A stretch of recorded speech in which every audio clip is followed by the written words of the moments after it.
Tweet it. Go for it. All right, thank you. Oh man, I really gotta play some games after this. I got nothing going on. Talking about games.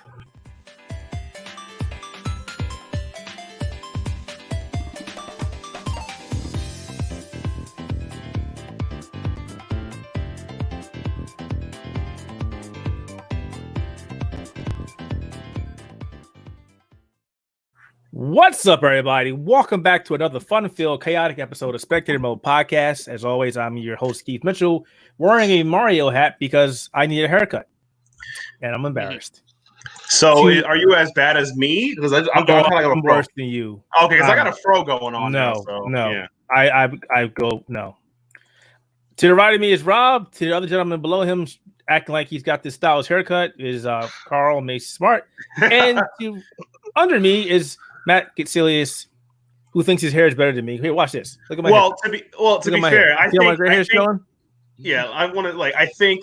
Yeah, I want to see you can go down to the supermarket and get some gray hair if I can remember, man. It's like no, I'm like, is your? I don't do that. Because I got my fro coming back. Got the curls is pissing me off, and it's like I want to know how bad is everyone else got it right now. Like you got grays. Oh, it's not a big deal. I would kill for some. I don't do it. I'm tempted to do it, but I won't do it just yet. I was lucky enough to get a haircut pretty close to when everything kind of hit the fan. So dude, it's been like 3 months. What the hell? Your hair does not grow? Not really. No, it's been pretty slow. I mean, it used to grow really fast because I used to have like really long curly hair and super obnoxious, but now it just doesn't grow. And like it's definitely long now and it needs to be cut, but it's not as bad as it could be. No. So you should just shell your hair back and just be like Virgil. You're motivated. Like you won't see the motivation. Yes. It's like a piece of sludge. It'd be so gross. Yes, he'd be like, I'm the alpha and the omega. Yeah, we need this to end so I can get a haircut. I do not feel comfortable going to a barbershop. I'm like, give me a haircut. I'm like, yeah, these guys are all coughing and sneezing. No, thanks. I'll come back later. Yeah. All right. So let's go ahead and jump right into it because we got a lot of things to talk about tonight, and we missed yesterday, so today is the makeup show. And first and foremost, every beginning of the show, we talk about the games we played this week. I'm gonna go first because it's gonna be really simple. What did I play this week? Absolutely nothing. Wow. You what? What? Congratulations. Your free time has been destroyed. Thank you. Between doing housework, working in the front of the house, working in the back of the house, working me to the bone, which has been a thing lately, and it's driving me crazy.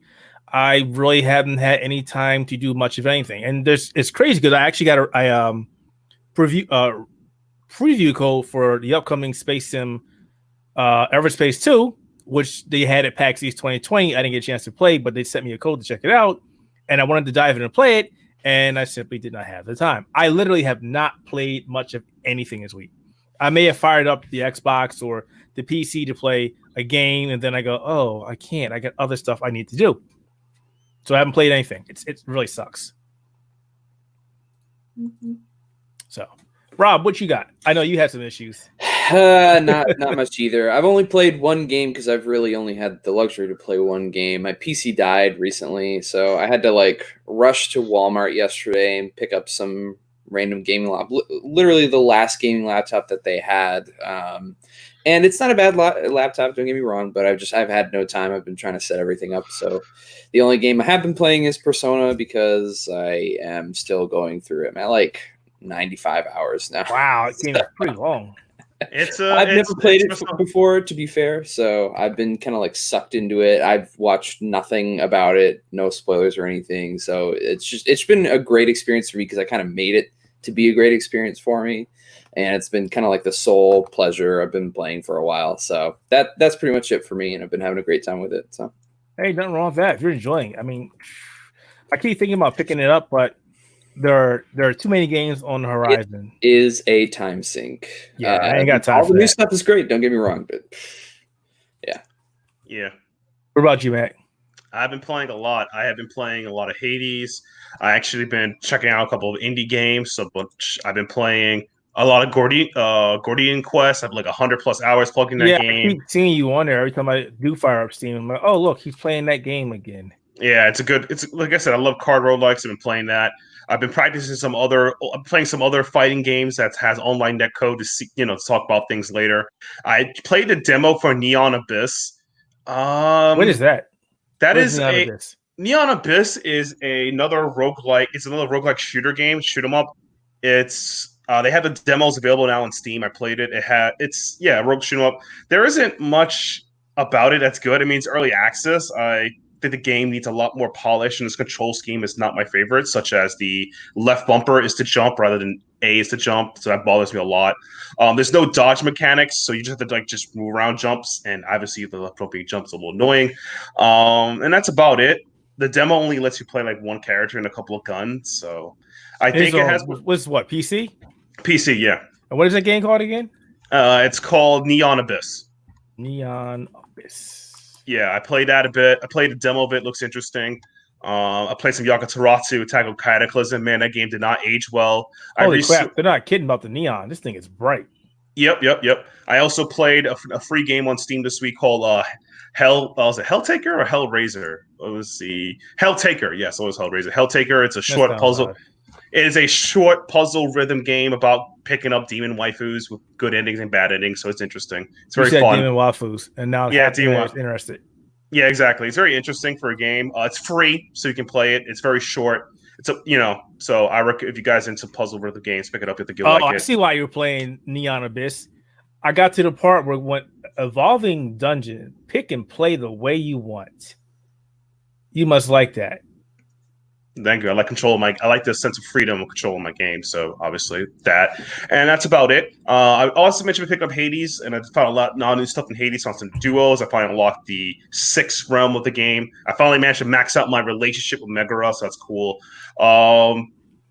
Also, the next update for Hades is next month, June. So I'm excited to play much of it now, so I can have an idea of what the next step of the game's going to be. And I think it'll be. They mentioned a new weapon and maybe a new dungeon. So I definitely want to see that. Maybe they'll upload the story bits I've done in between, so I could probably talk. Wait, this game is still beta though, right? Early access, yeah, but there's a lot of content. Really, yeah, like we talked about this before. It's an early access, but it feels complete. They're still going. Exactly. Yeah, crazy. It feels complete. Like I have I think 90. Let me check how many hours I have in Hades. I'm not even trying to be a jerk about this. You have too much. 80 hours in Hades. There we go. Nice. 80 hours. Yeah. It looks really fun. I mean, I almost picked it up when it was on sale. I probably should have, but. Yeah, it's $20. To me, it is to me what I talk about. I talk about roguelikes a lot, and I like them. And I think this is one of the new roguelikes I can recommend to people that can play it and not feel bad about I'm just losing all the time. I just get tired and frustrated. Because the game gives you so many ways to be powerful. They give you so much resources to play the way you want to play or use weapons you want to use. It's like I said, this and Moonlighter are the 2 new roguelikes I recommend to people who don't play roguelikes because they can actually learn to play the game, get better at it. There's actually all the powers in particularly Hades are just good enough you can win with. Even the weakest god, in my opinion. Man. You just need to make a column on the website every week about roguelikes you should be checking out. Because seriously. I do play a lot of them. I should buy more. You do. I should probably buy them. But yeah, anyway, you know what? I'll make a video of it because or talk about it later. But anyway, Hades, please get it if you can. Next update June, I'll probably have a full detail, but I beat it like a couple thousand times. Thousands times ago. What about? By the way, before I go. All right, go ahead. Before I go, this is how good I am at Hades. My fastest completion is 28 minutes. Oh, he's breaking out? No, you're bragging now, are you? I'm bragging. No, I'm not bragging. That's actually the coolest thing I've done. I managed to beat it in 28 minutes, and I have a streak of like 20 plus complete runs. And 20 times I just haven't died. Still going. So I definitely know this game. I know it. All right. I'm not bragging, but this is the coolest thing I've done. Anyway. It's not yet. No. It was like a speed run. They beat the game like 5 minutes and then beat games done quickly. That'd be awesome. I just love the way you phrase it. Anyway, go on. Yeah. What about you, Carl? I have actually been playing a fair bit. Wait. Is that Silent Hill? Because your cameras are breaking up a little bit. Is that Silent Hill? Yeah, it's Silent Hill. I do apologize if my camera quality or something is breaking up at this point in time. There's probably issues with my internet as per usual. Interwebs. I have been played my way through Saints Row the Third on Switch. Even though I should be playing a remaster soon, I'm assuming. I actually got back into playing the good old Nintendo 3DS. Oh boy! The other day, I saw that post. Games for it. Can you do mine as well? Way over here. You want to send it to me? I'll do it. Send it back. I'll see it in 2 months. Just gotta pay for postage. That's all. Yeah, it would cost me what? The entire basically the price of the 3DS to send it. Pretty much. Like, oh, okay. Yeah. I did some naughties to the 3DS and now have access to things that we shouldn't. The actions and or by this individual are not censored by the Outerhaven. Whatever he says is on him. Pretty much. And once again, we get to blame Nintendo for shutting down their servers. You know, that lovely lovely digital service that everybody loves so much.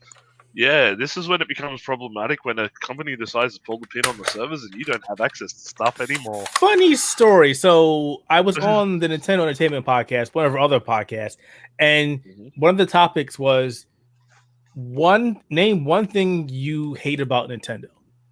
And of course, I went off about the online service and everything they're doing. So check that one out as well, because I have some strong opinions about that, which echoes what Carl just said. It's garbage. I'm surprised you haven't contacted me how much I hate Nintendo. I could go on a history of all the bad things they've done. Well, we can only pick one thing. One thing? Oh, I'll just say general. We try to keep this at least under an hour and a half podcast now. So. Oh, okay. Let's just. How about we just go with general practice? I told you we can do specials. We can do specials about stuff we hate.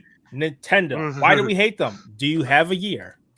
Do you have a year? Like, yeah, God. But yeah. So with the servers shutting down and everything else, I went and did some things to my Nintendo 3DS that allows me to do stuff that I don't need their servers for anymore. Which is, both highly it's not illegal to do what I've done. It's just illegal to have what I have on there. Good times. Yeah. But otherwise, I'm still not touching Final Fantasy VII Remake because I just keep running out of time, and every time I go to play it, something else comes up that I need to do. That's fair. I really want to get back into that, but just other stuff just keeps coming up. Mainly, it's just been. I think it's because now that the fiance, she has a Switch as well. I'm more inclined to sort of just we just lay in bed in an afternoon and play Switch next to each other type thing. So it's like, oh, isn't that cute? I'm spending more and more time on the Switch these days. Like again, I played through Saints Row 3. I'm now on the Saints Row 4. I got the SNK Tag Fighters thing that I've got to play through, and I've got a review code for SNK Gal Fighters as well from the Neo Geo days. Oh boy, interesting. To give that a go as well. So. Yeah, lots of stuff coming up on the Switch, not so much playing much on anything else. But yeah, it's at least I've been able to actually play games. It's the good thing about this whole isolation thing, at least in my end, is that being this needs to be over. I need this to be over. Well, I'm a mature age student. We're doing all our learning online at the moment. So, I need this to be over. Seriously. Because of the isolation and the focus we've been able to put into everything, we're actually 2-3 weeks ahead of all the coursework. So thankfully, I've got stuff in on subjects that still have about 3-4 weeks left to go, and that means I get extra days off to sit down and just play video games. So we can call you a nerd, but not really, because you're just gaming the system and doing what you need to do so you can have more time to play games. Exactly. Okay. No, you're still a nerd. Nerd. Anyway, I had to do that. Motherfucker, you're on a podcast about video games. You can't call on nobody a nerd. Geek. They're different. All right, but let's go ahead and jump into the topic. So we've got a bunch of things to talk about this week. First one, obviously, as you can see, if you're paying attention in the YouTube, for those, can we count? It's the Epic Games showing off the Unreal Engine 5. So yes, we kind of figured they were going to do this. Every generation, they come out for brand new gaming engine, and Unreal Engine 5 is their latest step in their Unreal game engines. And of course, they decided to show it off with PlayStation 5 hardware. Was an interesting choice, but not really, because Epic Games has been working with Sony for quite some time. And if you actually watch the stream, there was a lot of people going back and forth saying PlayStation 5 is already won, Xbox Series X is garbage, PC is garbage, etc., etc. Of course, these people also forgot the fact that they said, hey, it's coming out on everything. So it's like, that wasn't very smart of you, but whatever. But what I want to do is talk to everybody here, obviously, and see what your impressions are of the game engine. For me, I thought the reveal was interesting. I'll put it that way. It was interesting to see it in action, to actually see it, other than hearing about the rumors of the engine. I did come away impressed, but as I watched it more and more, I was like, well, I've seen some of these things already being done in other game engines. An example would be Dreams from Media Molecule. They actually were doing a lot of things that they were doing in the Unreal Engine 5. And some of the technology seemed very familiar, but obviously the new engine is taking things a step or a couple steps further and doing things bigger. They also talked about the new technology that's in this actual game engine. So I went and did some reading, and apparently there's a technology that was used in the game a while back called micro voxel, which is similar to what they're using in this. So it's not like they came up with brand new stuff. They actually took stuff that existed before and named it their own thing. Okay, that happens a lot. I'm not going to say they copy, because that's what innovation is. Somebody does something and you innovate and you call it your own. Not a big deal. I was kind of frustrated in the end when they were like, this is PlayStation 5. This is going to push PlayStation 5. PlayStation 5 is going to be this and that. And then they come out and say, well, this was actually a 1440p at 30 frames per second demo. And I'm like, that's not very encouraging for the PlayStation 5. I mean, everybody was dogging Ubisoft saying this engine for Assassin's Creed Valhalla was crap because it can only run at 30 frames per second. But that's not the entire story. But we're not talking about that right now. Overall, I'm glad to see the Unreal Engine 5. I'm glad to see that Epic Games is still pushing it. Even if you're not a fan of Epic Games and the whole Epic Games Store stuff, their business practices are completely different from their technology and R&D, because they do some really amazing stuff with their game engines. They do some great stuff. Yeah. And then every now and again, they actually do something that makes us go, wow, like put out GTA 5 Platinum Edition for free. There's free stuff. They said they were going to keep giving people free stuff, and yeah. I've been wanting to get that on PC for a long time, so I can mod the crap out of it. Now I just got to wait. And they gave you the premium edition for free with some money to use. I don't know until they have Thomas the Tank Engine like destroying half of Vice City. That'd be no. Oh, sorry, Los Santos. Then it is what it is. The engine looks. Wait, let me go back. I'm not done yet. Wait, let me finish. And then you can take it after me. Come on. One more thing. We're going to talk about it. It's chocolate vanilla. One more thing. Go. Boom. I got to say again, to everybody who watches this podcast or eventually will watch this podcast, you really got to stop this shit about this looks better on this PlayStation 5 versus Xbox versus PC. Because this is a third-party engine, guys. This is something that almost, we'll say, 50% of gaming going forward we'll probably use, because we're moving away from the proprietary game engines where more and more open source engines are becoming available. Epic Games has since dropped the price of licensing his game game engine. Unity has become a lot better. There are a couple other open parties or open sources game engines that are doing much better stuff than proprietary game engines. So you're going to see a lot more of this moving forward. So the fact that it's an open source third party engine should tell you that this is not going to be a PlayStation 5 exclusive. Stop your shit. Please stop. This is getting really annoying. And if you want to do that, at the end of the day, I'll throw in my complimentary. The PC is going to blow PlayStation 5 and Xbox Series out of the water. Shut the hell up, please.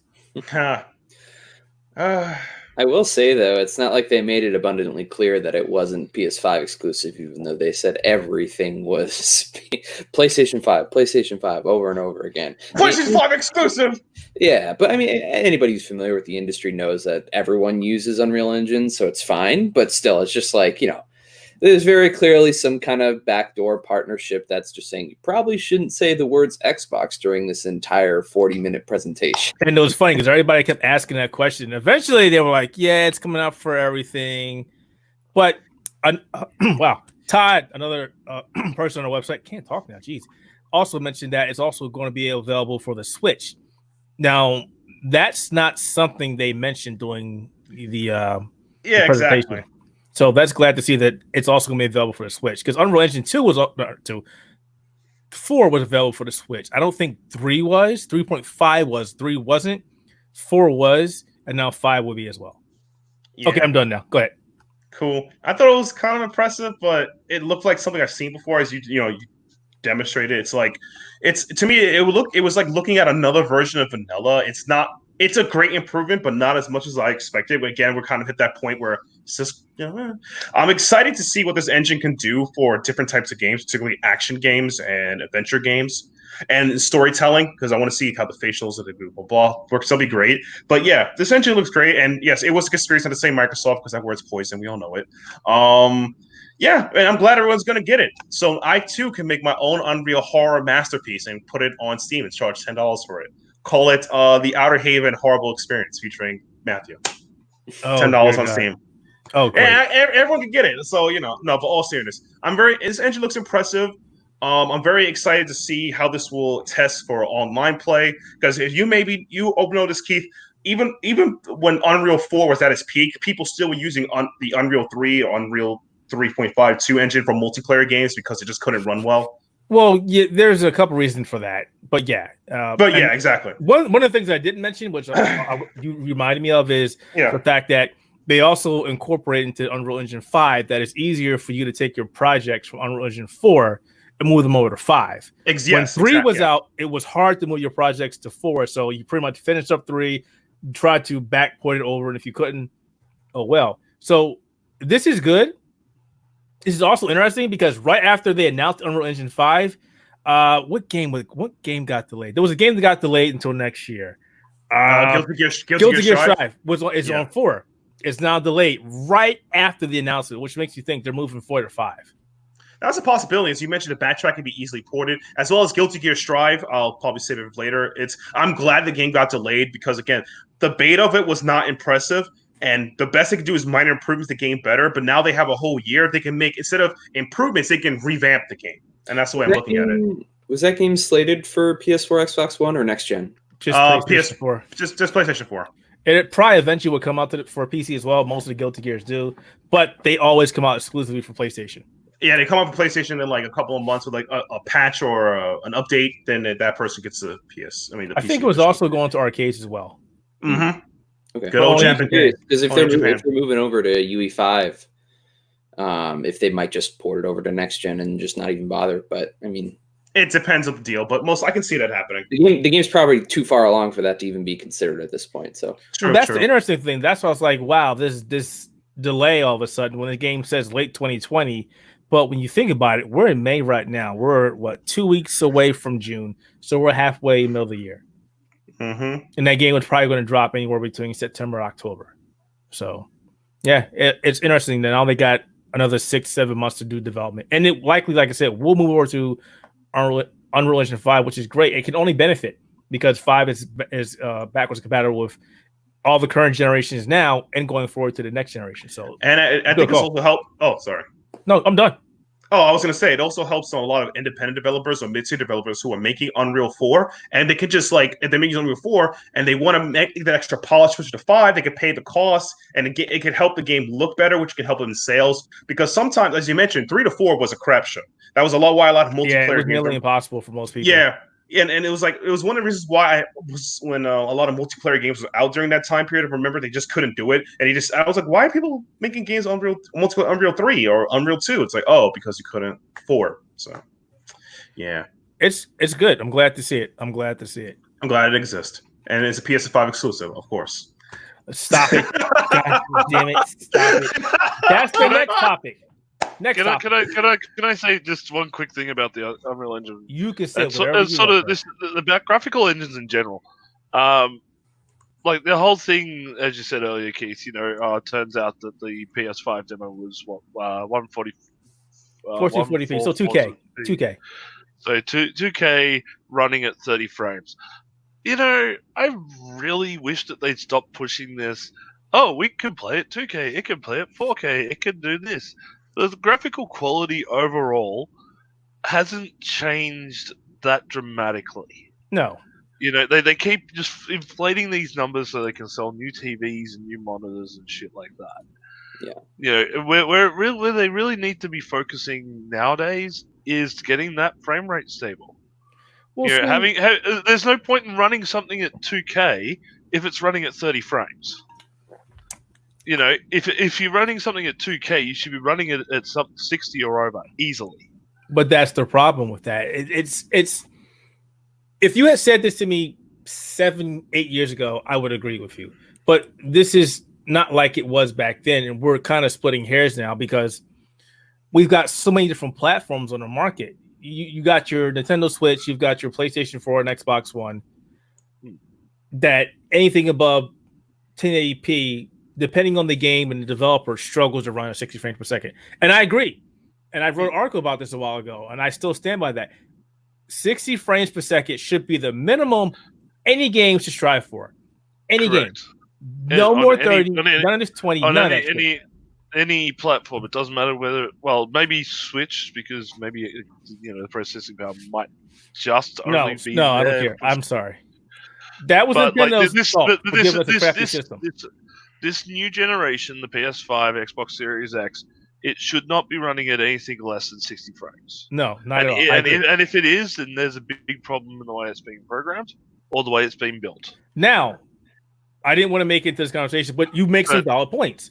And when you come down to 1440p, there's only one console on the market right now that runs at 1440p. And there's only a couple of games that can do that, which is the Xbox One X. PlayStation 4 does not do that. And you can only play Xbox games at 1440p if you have a TV that supports VRR or variable refresh rate. And only Samsung TVs support that. Yeah. And I got a chance to check that out, and they run fine. But when you say this, you have to be specific. When you say they shouldn't shoot for this, you mean consoles, right? Not PCs. PCs aren't part of the equation. No, even fucking PCs. Even PCs. The minimum benchmark for a PC should be 1080p with 60 frames. I would like to say that is for PCs. I'm glad You you brought up know, PC too. but the thing is, like, and this has come from very recently. Like, I've been doing research in the 4K televisions and stuff like that. I look at them, the quality does seem a bit higher, and then I go and watch something like Terminator 2 Judgment Day, the latest remastering or whatever they've done to it. I watched that with 7.1 surround sound on 1080p television the other night, and it fucking looked exactly the same as it would have 4K. There's a reason for And that. I've seen the 4K version as well. What were you going to say, Rob? I was just going to say, I'm glad you brought up PC too, because there was a story that came out. I forget who said it, but like a little while after that demo came out, there was somebody who literally came out and said, I have this RTX 2080 laptop that is running the UE5 demo at 40 FPS at 1440p. The Chinese developer from Epic, yeah. Yeah. And so it's literally just like, you know, any kind of talk about whether the PS5 is going to take over PC or not is always conjecture. It's not true at all. You know, PC is always going to be a superior platform because you can upgrade the technology as it comes out, as Keith loves to do. Now, I'm gonna stop you. I'm gonna stop you because the second topic for this show was going to bleed into that, which was Tim Sweeny saying that the PlayStation 5 is going to push the future of PC. So we can continue to talk about the topic because I wanted to do those in segments, but we're already on it. So go ahead. Yeah. And stop making fun of me because I upgrade my PCs.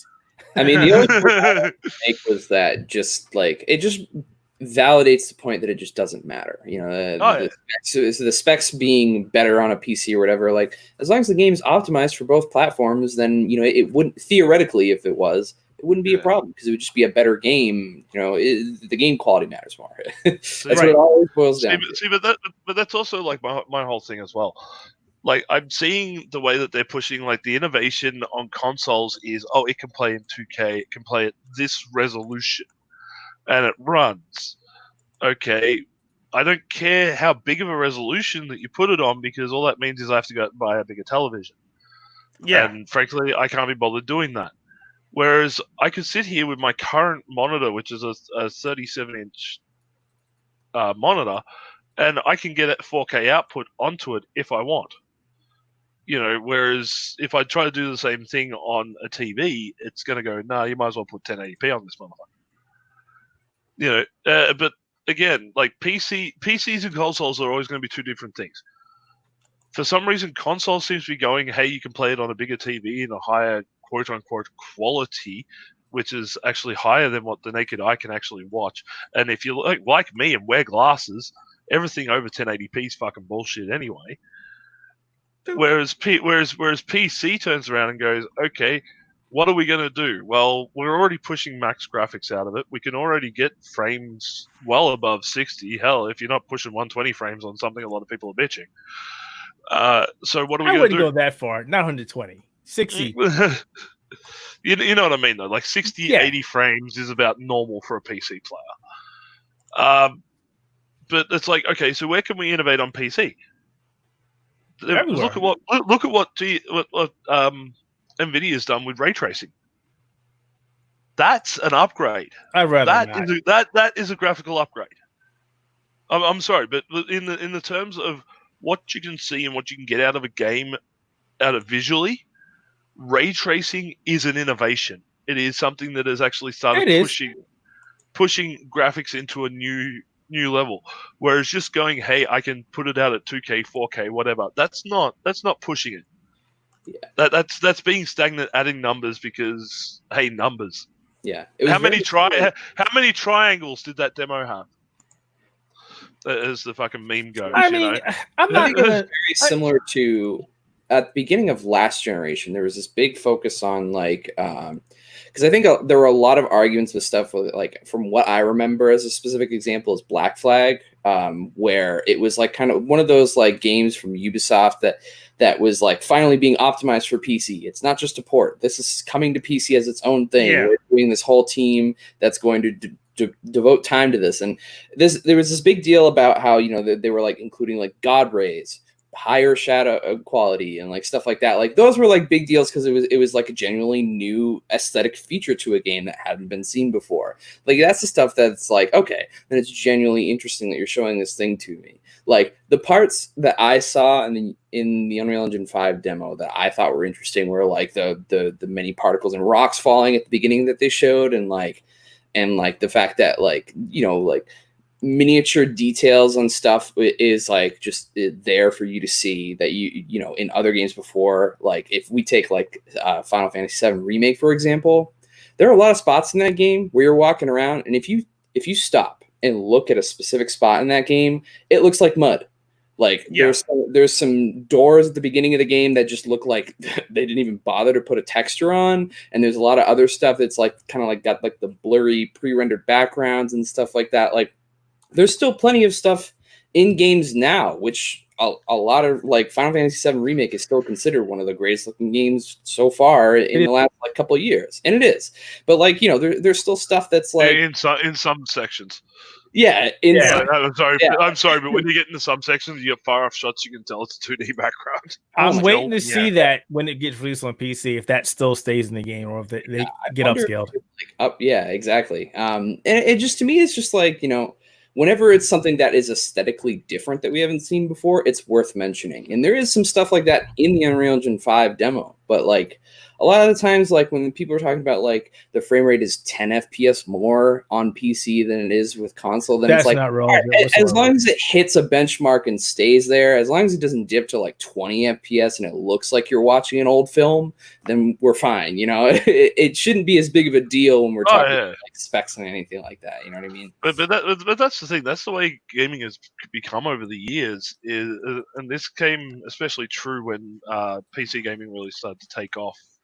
Yeah, like as a graphical medium, and the PS3 and the Xbox 360 came out, there seemed to be this big push towards how it looks and the graphics and everything else, how the frame rate is, this, that, and the other, over just creating a good game.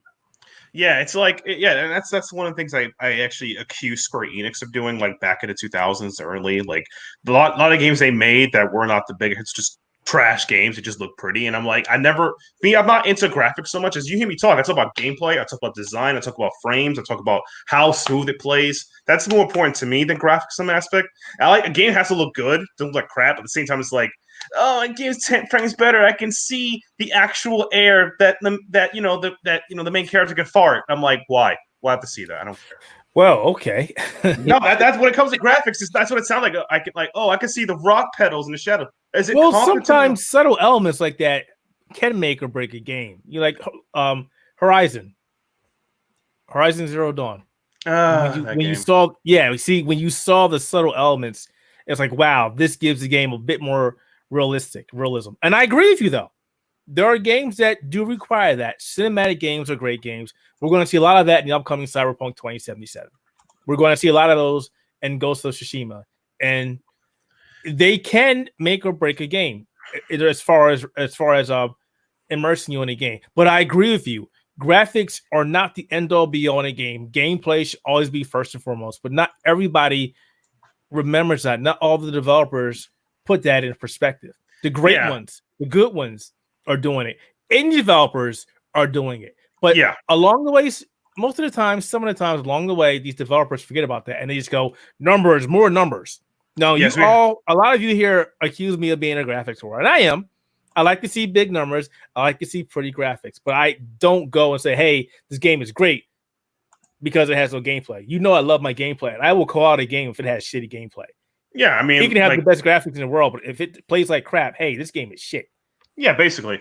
There needs to be a compromise. There needs to be a happy compromise. My thing too is like, to me, like some graphics like artistically don't do anything. Like, for example, unless a game has subtle storytelling or is designed to do that, me seeing like, oh, the leaf flew in the air and tickled my main character's nose and fell on the ground, I'm like, that means nothing unless it was a fight scene between two samurais. You know what I'm saying? Where the air is tense. Oh, that's a 5-star game. Come on, man. Big brain. But that's the way I look at it. It's like, is it artistic for artistic's sake, or it has a meaning? If it's artistic for artistic's sake, then it means nothing. And that's why I look at some graphics like, oh, this is pretty because outdoor. All right, but let's get back onto the topic of what Team Sweeny said about the PlayStation 5. And I think a lot of people took it out of context, myself included originally. And basically what he's talking about, he's very excited about the technology in the PlayStation 5 solid state drive, saying that other manufacturers are going to look at this and go, wow, we need to step up our game. And we don't really know much about the PlayStation 5 solid state drive other than the fact that how much you can push. And if you're looking at bandwidth, it's not that much impressive than what we have right now. And even afterwards, Samsung came out and said, hey, we got this solid state drive. And if you look at a pure number to numbers perspective, well, it kills the upcoming PlayStation 5 solid state drive. But obviously, there's a comparison being drawn by Tim Sweeny, who was a developer. And I followed him my entire life because he worked on the Unreal Engine and he worked on Unreal Tournament and other games from Epic Games. Yeah. And I think it's very childish of him to do what he's doing right now, which is he's comparing a closed architecture to an open architecture. There is no way in hell a PC can emulate what a console can do in terms of hardware. The console is made for one specific reason. They have specific parts. They work in a specific way, and you can't get around that. You can program to the bare metal. There are certain things you can do directly on a console that you simply cannot do on a PC. There's only one console, one build. That's it. Everything is the way it is on this console, that console, the console in Timbuktu, the one in freaking China. They're all the same. You can have 5 people in the room and each PC is completely different. They can have the same parts from different manufacturer who made things differently with a different PCP, who did things completely different. There's no way to compare those two. But yet he's coming out saying, hey, this is so much better than this. But you know that that's not cool, dude. It's also like, I don't know what Tim, maybe Tim's doing cocaine. Cocaine's a hell of a drug. I don't know. Maybe he's back in the 80s. But it made no logical sense when I was reading this. Like, I'm not a tech guy, but like, this sounds logically stupid. This sounds like somebody has been doing some cocaine. No, I get it. I get the excitement, but yeah, exactly. Again, like, it's like the wrong way. Yeah, it's like, what are you talking about, man? It's like, come on. It's like, you know, oh God, I don't know. I don't know. I mean, as much as I love my PCs, and I like I said, I will be honest with you 100%. I'll tell you that what they did the Xbox One X when they talked about it originally before it came out was like, wow, this sounds really freaking great. This sounds freaking awesome. It can do this directly. Awesome. But then when you finally get the Xbox One X out and you play games on it and you go, well, what's the difference? Exactly. Like, what is it doing for me differently? Nothing. Exactly. Because it's like, it. the onus at that point falls on the developer to optimize it.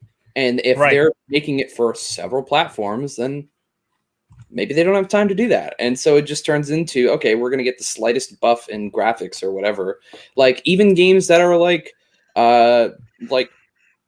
very primarily made for console. Like, I don't know, the biggest example for me was when I played Kingdom Hearts 3 on my PS4 Pro. I was like, there's not really much difference here. The frame rate is slightly less chuggy in some spots. Like, it's really just like, and I'm not playing on a 4K TV. So you would think that it would be able to be improved even more because it's not trying to upscale to a higher resolution. No, it's just kind of the same. It's just, it depends on how far they want to optimize it for a very specific platform and what that's going to do to make the game better. It's just like, there's not much difference there. Most people or most developers are not even going to bother to do that. So and it comes down to that right there, Rob, is an important argument or important statement, because you still see it right now. There was a conversation on what was it? I think it was Reddit or Recent Era, one of the two, and they were like, "What is the most beautiful looking game you've seen this generation?" And a lot of the answers were on PlayStation 4, and it's like, well, those games that you're replying to or putting in there are games that were developed by first party studios who know the hardware. You're not going to see this, with the exception of several third party studios. You will not see that from a third party company. And I say this because if you ask me today what is the most beautiful game I've ever seen on the console, it's Red Dead Redemption 2. Hands down. I can argue. I can see where you're going with that. There's a couple of games I feel are pretty, but again, graphical. It's just I could see that. But it's that game it looks great. It plays great for the most part. It's a phenomenal game from a third party company. Granted, Rockstar doesn't put out a lot of games every generation. They put out 2 games a generation. How many games they put out this generation? Oof. Grand Theft Auto 5. Yeah, Red Dead Redemption 2. Oh God, how Jesus Christ! Yeah, I think they only put out 1. Yeah, I think it's 1. You can't even classify GTA 5. Exactly. No, it doesn't count because it exactly like out on PS3, it's like they didn't even add any enhancements until like a couple of years later or something like that. No, I shouldn't say that. It was about a year later. That was when they added in like I don't know. Yeah, so that's the whole point. I mean, L.A. Noir, how do you spell it? L.A. Noir. Noir, that came out this year, but that's a remaster. It's a 2011 game. 2011 game, yeah.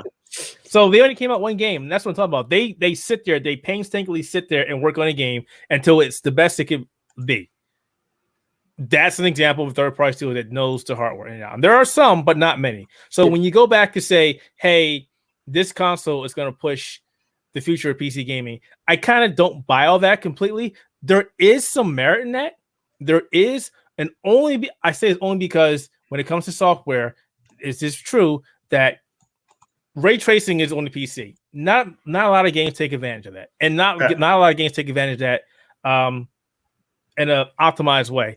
Mainly because, one, to get ray tracing on a PC, you need a NVIDIA RTX card, which are damn expensive.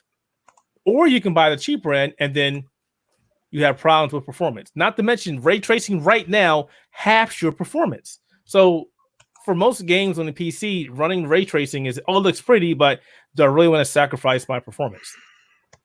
Consoles are going to push that.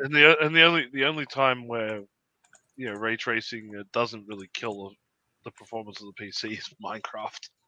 Yeah, Minecraft, or it's not that bad in Control, but other games, it's very bad. But that's exactly my point.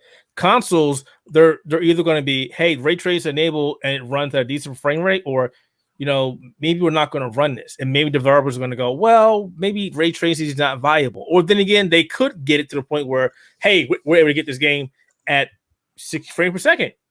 How'd you do that? This is what we did. Okay, we're going to do this. And whatever they learn on optimizing the consoles are going to also hopefully be applied to when you do it on PC.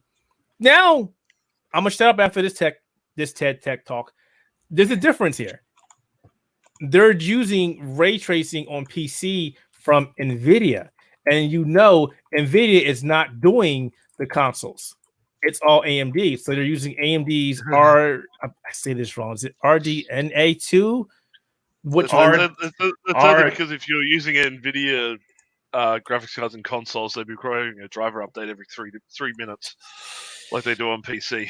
Yeah. But the way AMD does ray tracing is different than how NVIDIA does ray tracing. And so the ray tracing we're seeing in consoles isn't exactly as powerful, I should say, or as the one in PCs.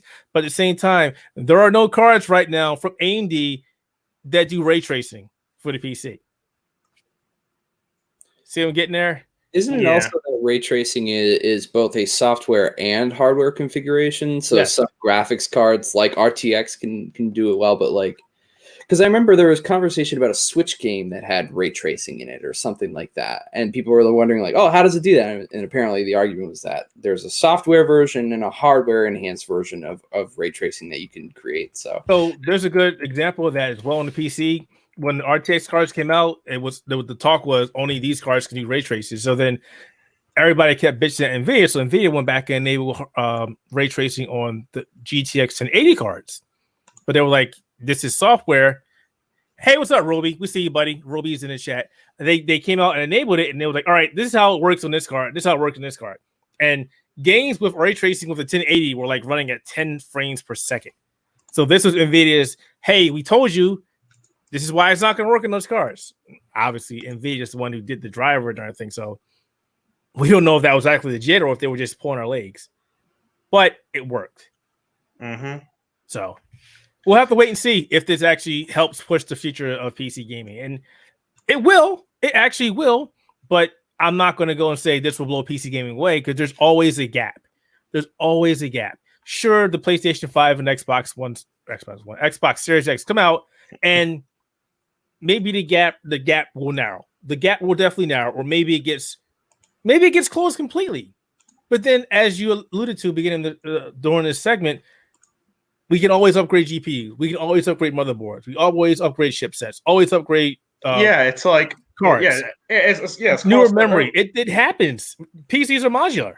Yeah, exactly. It's definitely as Carl pointed out, you can always PC, as you pointed out, it can always be constantly upgraded. A console set until they make a new version, and then that's it. It's like that's why I scratched my head when I heard Sing Total. What is he? Unless you're Sega, and you unless come off the Sega CD 32X. That was a long time ago, man. You do that. That was a long. That's a long time consoles. That's the thing that needs to come back. Oh, I see dollar signs. I see dollar. Somebody needs to do that. No, I don't. Nintendo 64, the memory module you put inside the console to give it more RAM, that needs to come back. That was freaking awesome. That needs to come back. We'll just have to wait. We'll have to wait. Buying memory. I'm on to buying more extra crap for my console than I need to. I'm excited for the next generation of consoles. Don't ever say that I'm not, because I totally am. If anything, again, I'm a hardware nut. I'm a tech nut. I'm a gamer first and foremost. I don't care where the game is. I'm going to play it. So yes, I'm excited. I don't buy the bullshit, but I'm excited. Oh yeah. Like let me buy that extra memory card. Oh god, the nightmares I had back in my youth. Roby's, gosh, PCs are so complex. My diet consists of dust coming out of the back of the Xbox. Your diet is inhaling dust, my friend. You need to get on. I don't know, something other than that. That's not healthy. You need some canned air and clean out that console, I think. Yeah, my diet because it's so good.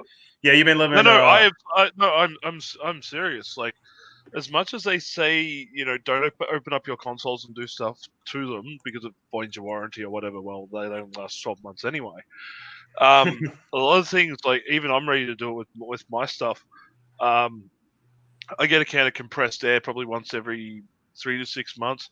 I clean out my PC completely. The amount. Hey, what's up, Colin? Sorry about that. And I'm about to start going through and doing my PS4 and Xbox. I don't recommend anybody open up their consoles, but canned air is great. You should always do that, or vacuum them. Oh yeah. Vacuum or canned air or something like that. If you are knowledgeable enough to go inside a console and open it up safely, then by all means go and do so. Don't just sit there and watch YouTube tutorials and think you know how to do it, because that's bullshit. Please don't. Dust is the enemy of any electronics.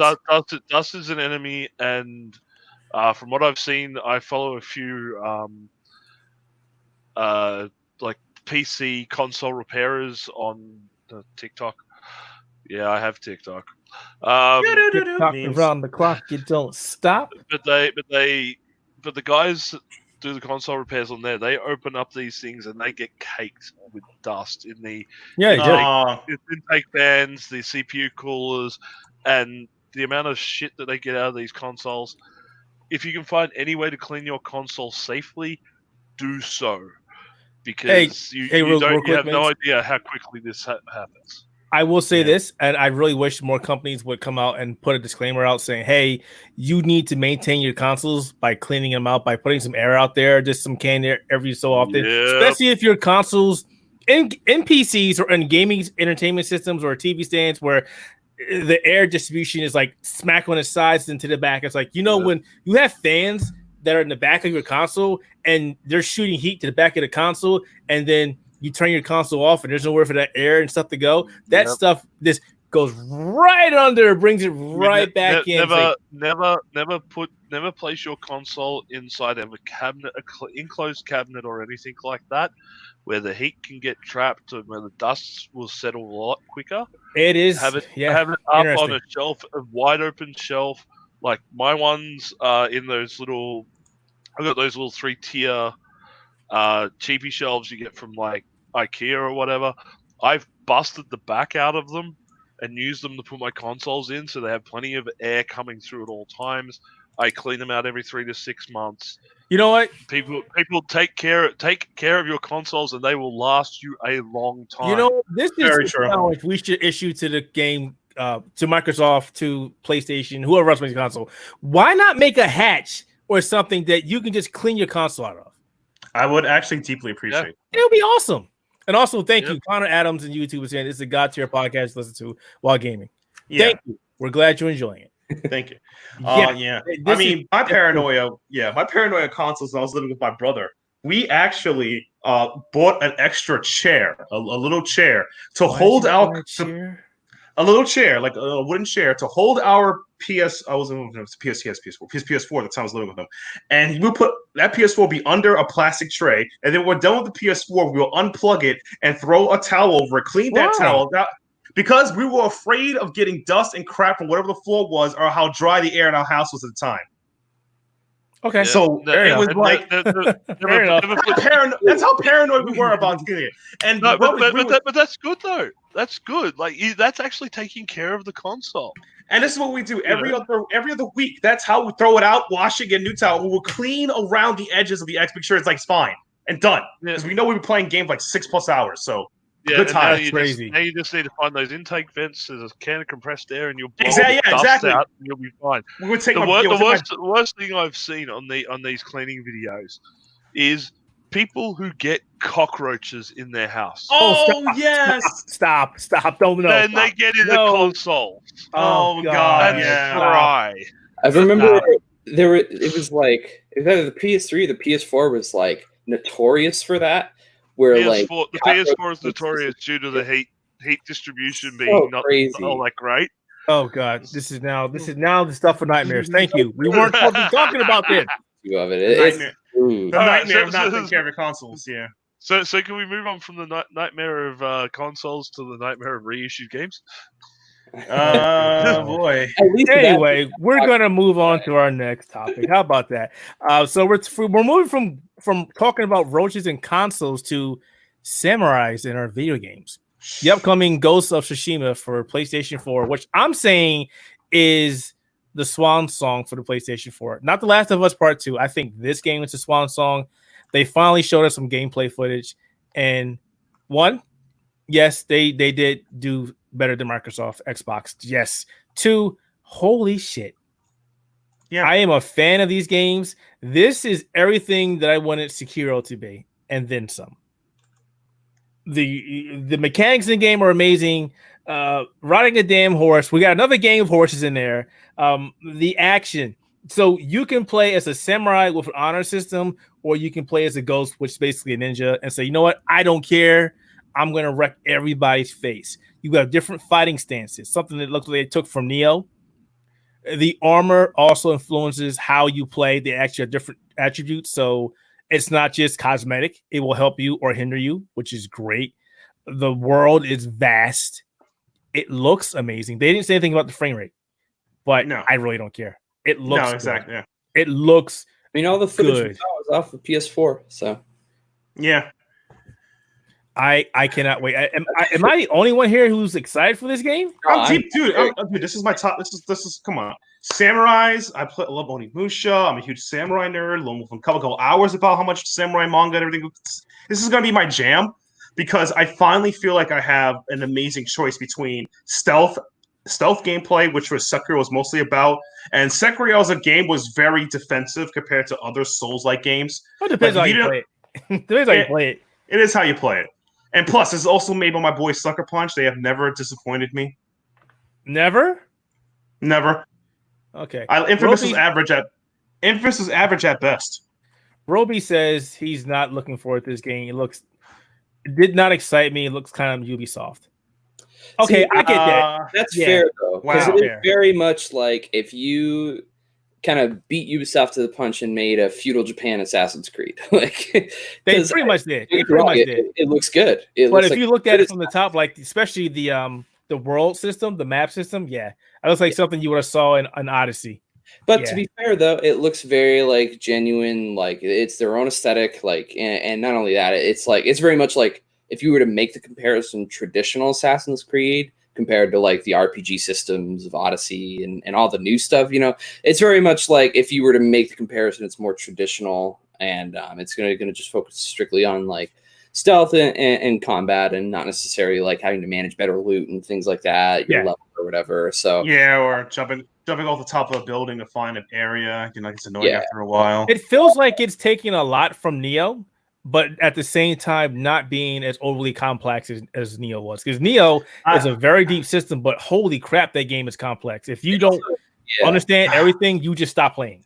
Yeah, it also doesn't seem to give off like mystical vibes either. You're not going to be fighting any like monsters or anything like that. Anything beyond like humans.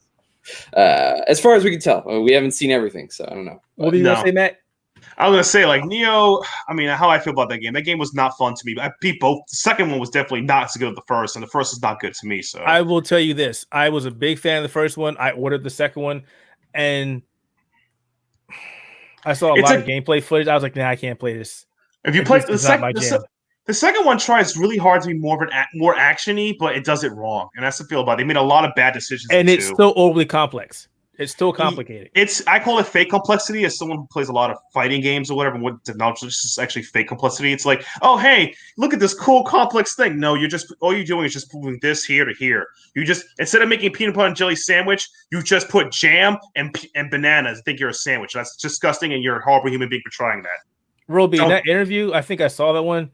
I think what they were trying to get at is they were trying to make the game something that everybody could grasp. And also play it the way they want to play it. Sekiro, as Matt was getting to, he said it was defensive. I said it was. It depends on how you play. It can be aggressive, but that game was definitely made to be at a slower pace. There was no holy crap, I'm going to rush through this, unless you were really, really, really, really good at that game. That was never happening. Unless you can dash cancel parry. Good luck. That's all I can say. There were too many segments in that game where. No, you literally had to stop and take your time, or you were not getting past certain things, including certain bosses towards the end of the game where you had to literally focus, or you were not getting past those characters. Yeah, which is the software team did a very good job of making Sekiro feel completely different from Dark Souls compared to Bloodborne. Bloodborne didn't really feel as different from Dark Souls. I love Bloodborne. Well, it was a good game, but it feels very overtly too similar. And that's the one thing I don't like about a lot of Souls-like games because they all feel kind of the same. I want to feel a different experience, but that's a whole different argument for another time. Right, Ghost is going to be fantastic. 5 stars. Looking forward to it. I want to relive my samurai dreams. Hopefully, have some cool. I'm looking forward to the fight mechanics of it. Well, now I'm conflicted because I originally took off a week to play The Last of Us Part 2, and now I'm like, I don't think I want to take off of that game. I want to take off for Ghost of Tsushima. I got to use those vacation times. I mean, COVID-19's pretty much killed everything because I'm already at home and I can't go into the office, so I'm sort of kind of on a vacation, but I'm totally not. Also, the hell of IT. I hate IT. I hate IT. Yeah. I don't know. there's not a lot of information about this game out there other than what we saw, but God, I really want my hands on this game now. Like I said, it looks beautiful for its design.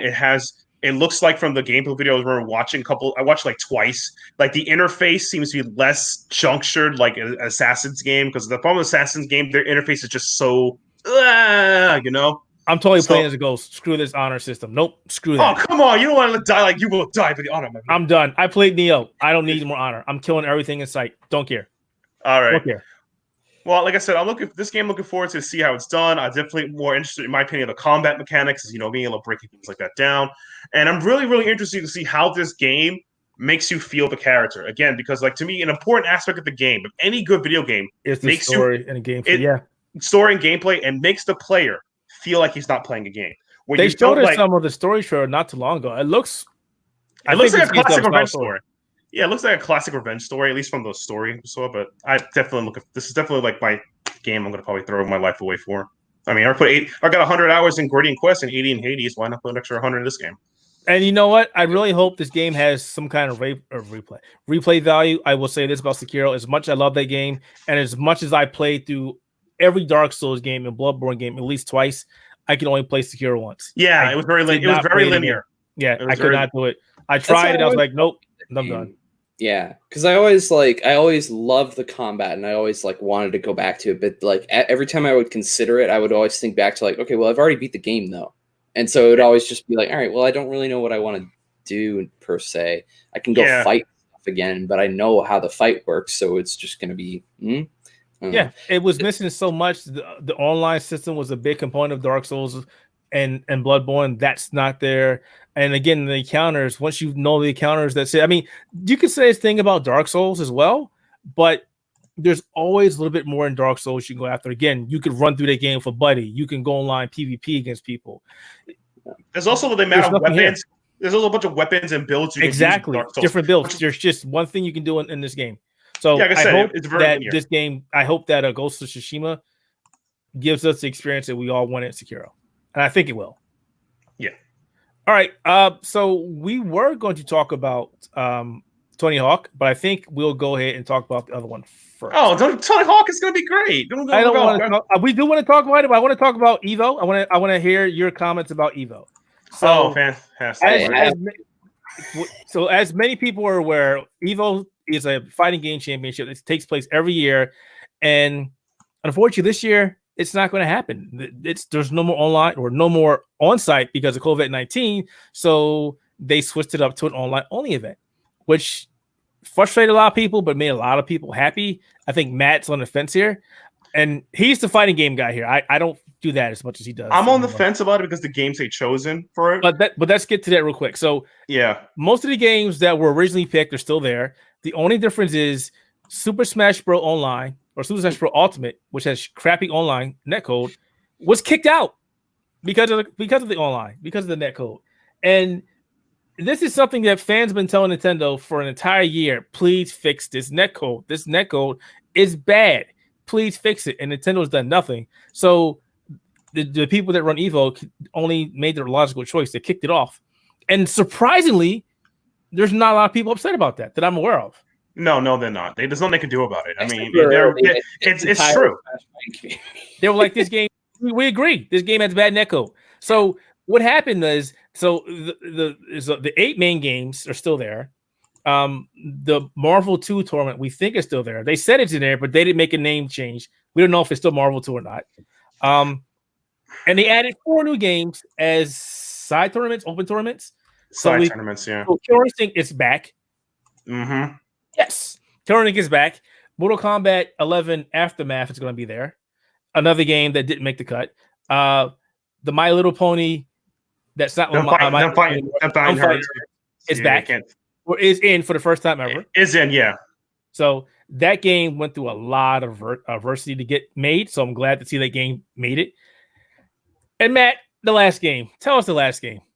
Mike Z did it, baby. Skullgirls. Skullgirls is back. I say that for you because you love that game. No. You used to love that game. What happened? Look, this is what happened. This is my opinion of the game. I used to like it when I was playing it on stick, but then I haven't put on stick. Well, it plays horrible on pad. When you find more and more of the games are actually insanely obnoxious, there is not a lot of TODs or proper kill combos, just long resets, so nothing. Like there is no difference between a Cerebello long jump loop combo to a Parasol loop combo. They do the same exact damage. It's just execution. That's all it is. It's not impressive anymore. I don't. Like the game just burned. Like I mean, anyway. Yeah, the EVO Online is a good idea. I'm glad that it's they put in games deserve to be there. But at the same time, it's like, but this one perpetrator that's there. You know what I'm talking about. We're talking about like there's no where's my SNK boys at? Where's Sam Show? Where's really? Sam Show for? You can't be happy that KI made the cut. You can't be happy for them. That game is trash. Oh my god, no! That game is trash from conception. Oh no! It's from launch. We had I believe for one entire meta and a half, we had Thunderhawk killing people with unscalable throw loop damage in a combo. That's all you heard. It's like G effing G. That was good games. Get out of here, man. That game is decent. That was a game. I'm not going to argue about it. Everybody's entitled to opinion. I think that's one of the better fighting games out there.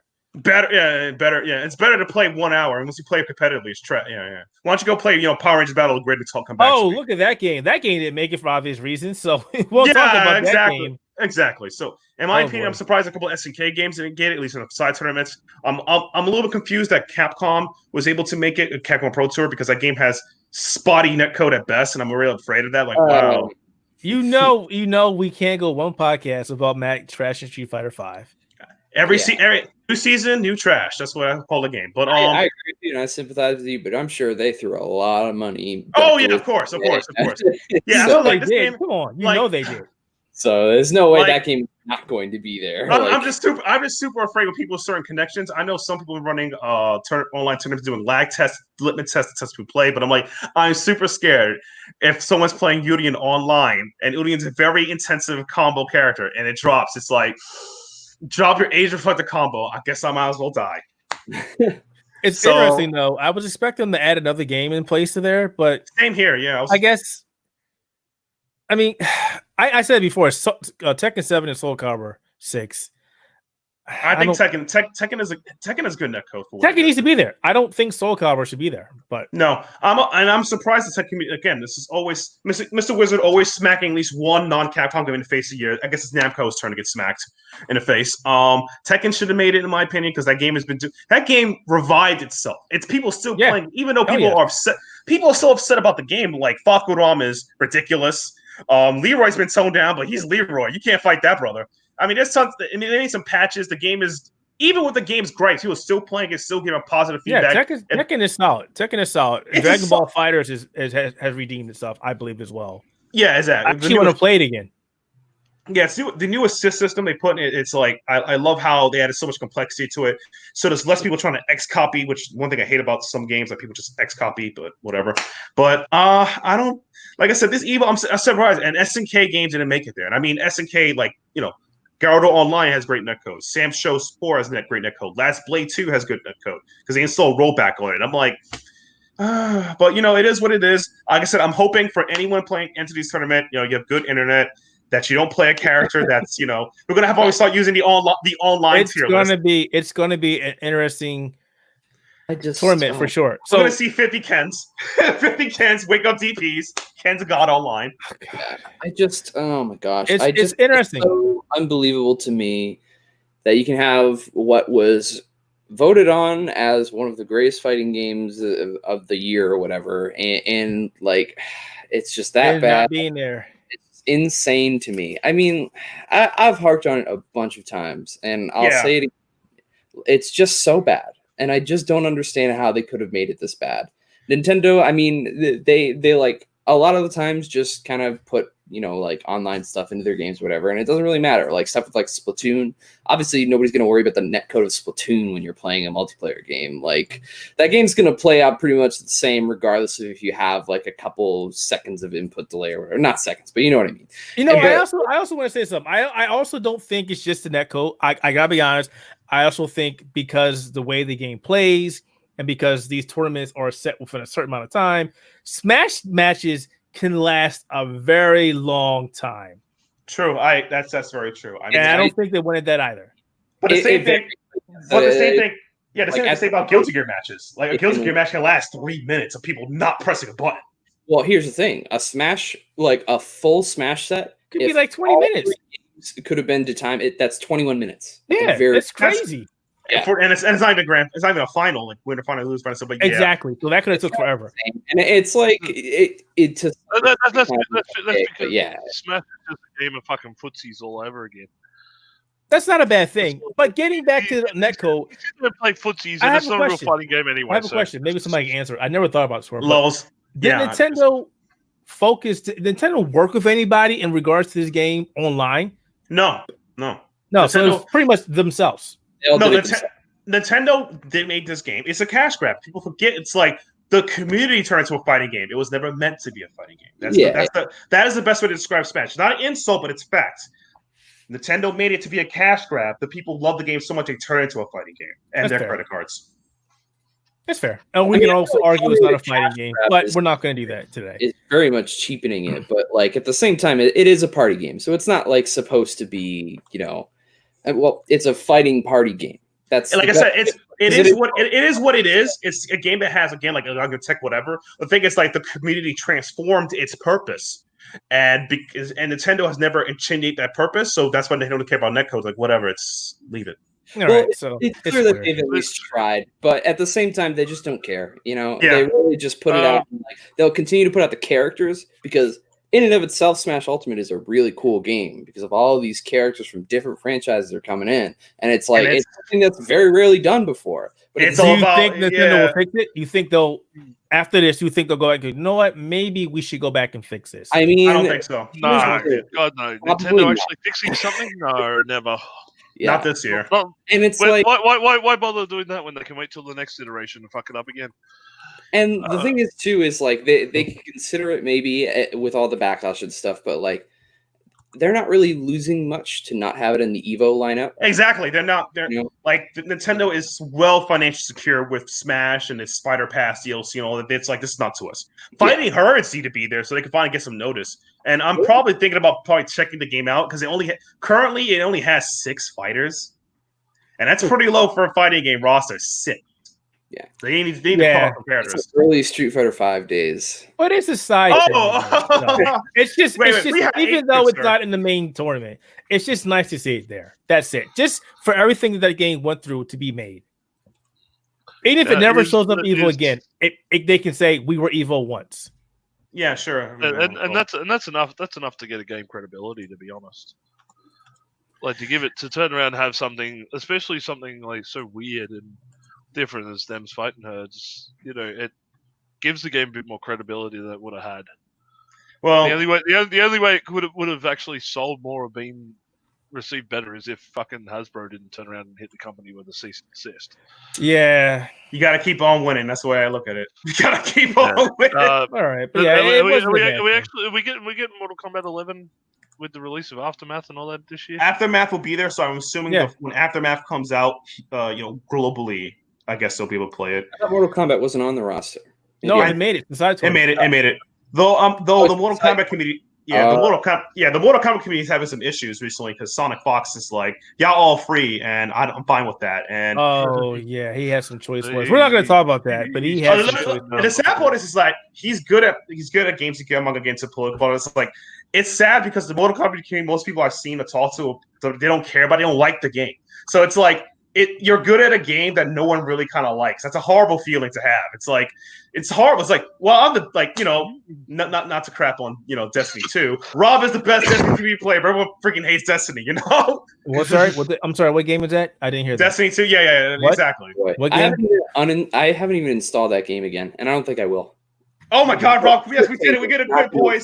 Again. Celebrations all around. We did it. Not but- until the fall, at the very least. Yeah. If I even decide to. No, but all serious, it's like Mortal Kombat 11 compared to the prior Mortal Kombat XL or X, it's not as complex or deep, and it's very simplicitized. And the game isn't. So a lot of players who play it competitively, it's not as fun it is compared to the others. So a lot of them don't play it as much. So I can see why Sonic. You're the best in the game. Yeah, you're the best in the game.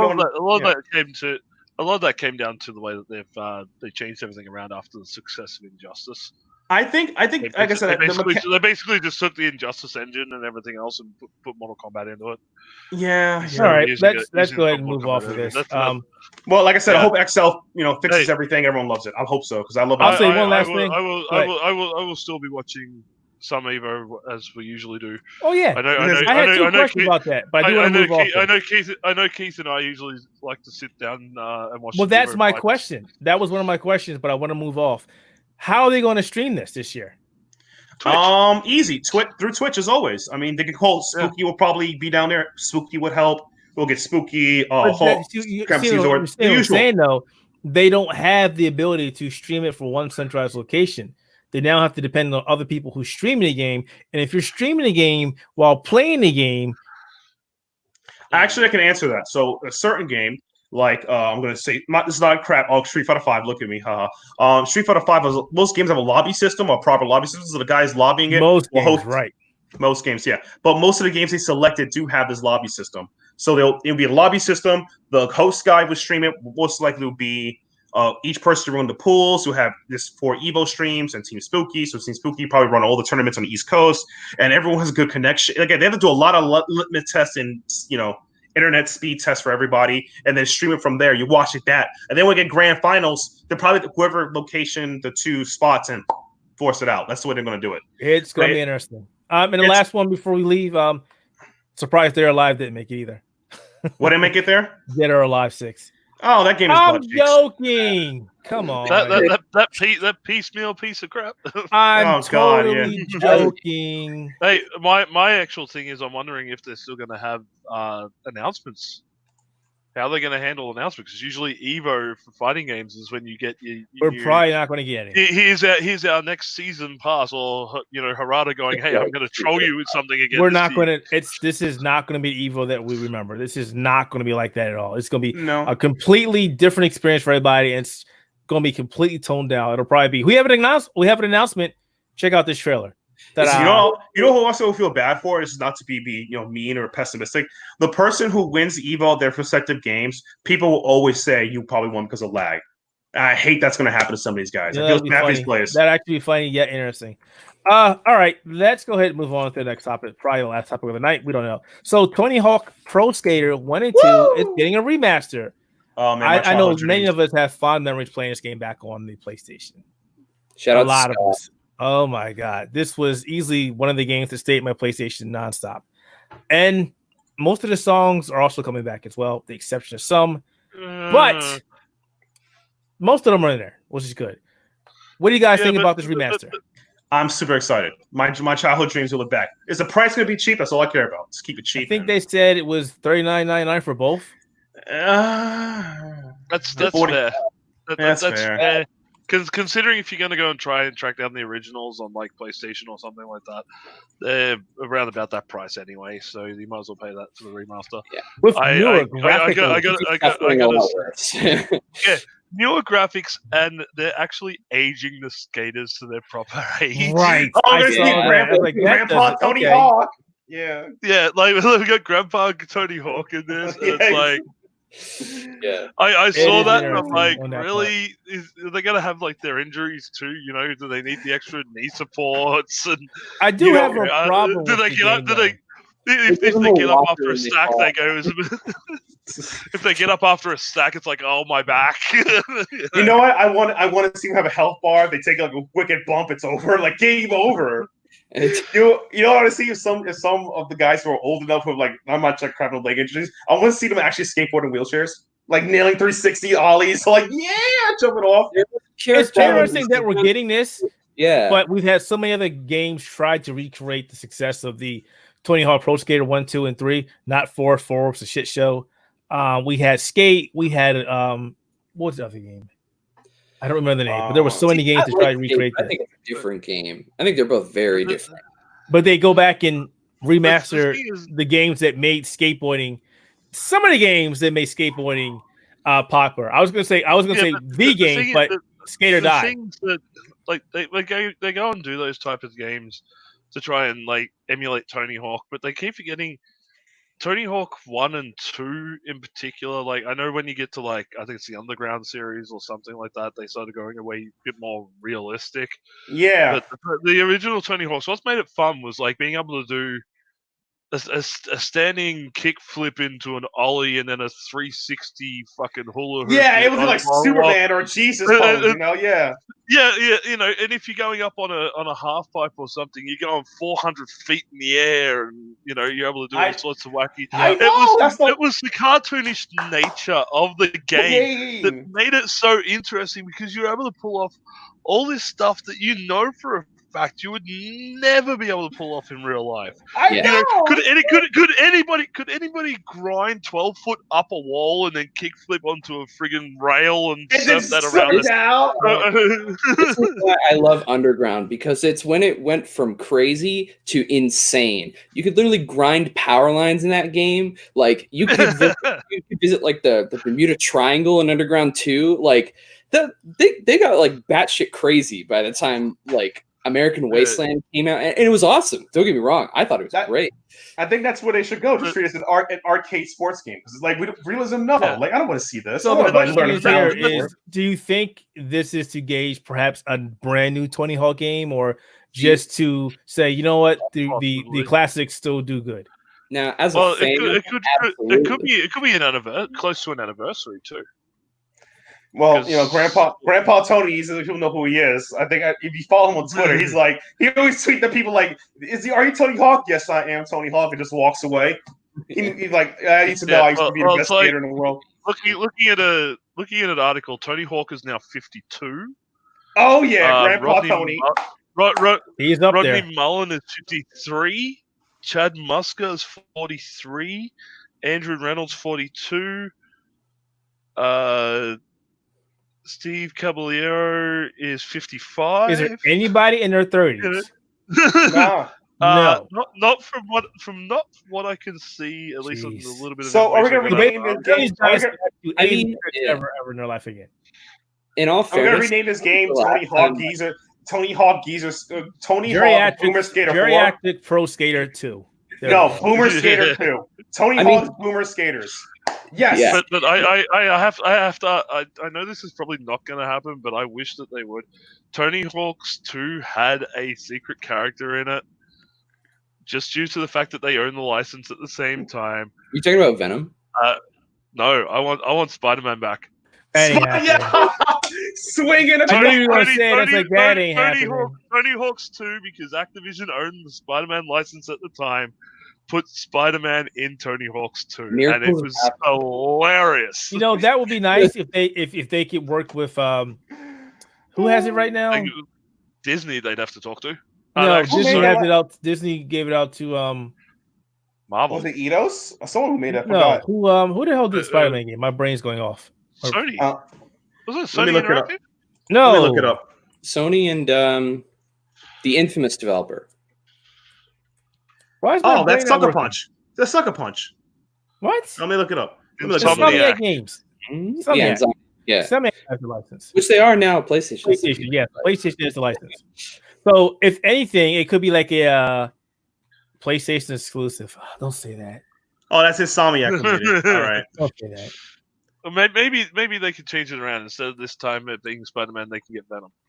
Man of Spider to be a jerk about it. You know what? Colin, it'll be on for PlayStation. Everybody else, sorry. Was he also in 2?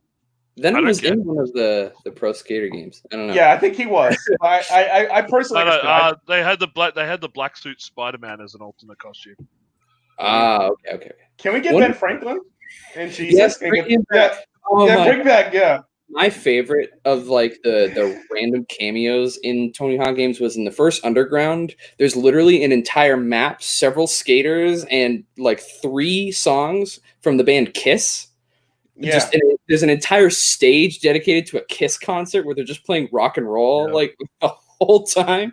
And it's like not even a good skate park, but it's just really funny because you could set off like pyrotechnics and stuff, and like like the entirety of Kiss is like on these moving platforms just playing rock and roll the whole time. Now, Rob, you showed me the collector edition. Did you pre-order that or no? Oh God, I really want to, but I haven't yet. No, the collector's edition, for those who don't know, it literally comes with a signed Tony Hawk Birdhouse board, like specific to this game, and it looks really cool. And I would want it as like a collector's thing, like Put that right on my wall. It's really cool. I personally have not. I don't think I'll get it, but I'm not really into collector's editions anymore. But I did consider it for this only because it just looks that cool. My only problem with this last thing on this, and it's the only problem I have with the game, is rest in peace, Bring the Noise. Yeah. There's a couple tracks on there that are missing this. So far, it's 5 tracks that aren't returning. No, it's more than that. Is it? Okay, yeah, I've only seen 5 so far, and the fact that Bring the Noise is not on there, I'm saddened because that was one. So there are 7 tracks that aren't coming back. At least we got Superman. Superman came back, but Bring the Noise from Public Enemy is not there. B-Boy Document is not there either. Yeah. I was about to say, did we get Ace of Spades? But Ace of Spades was 3, if I remember correctly.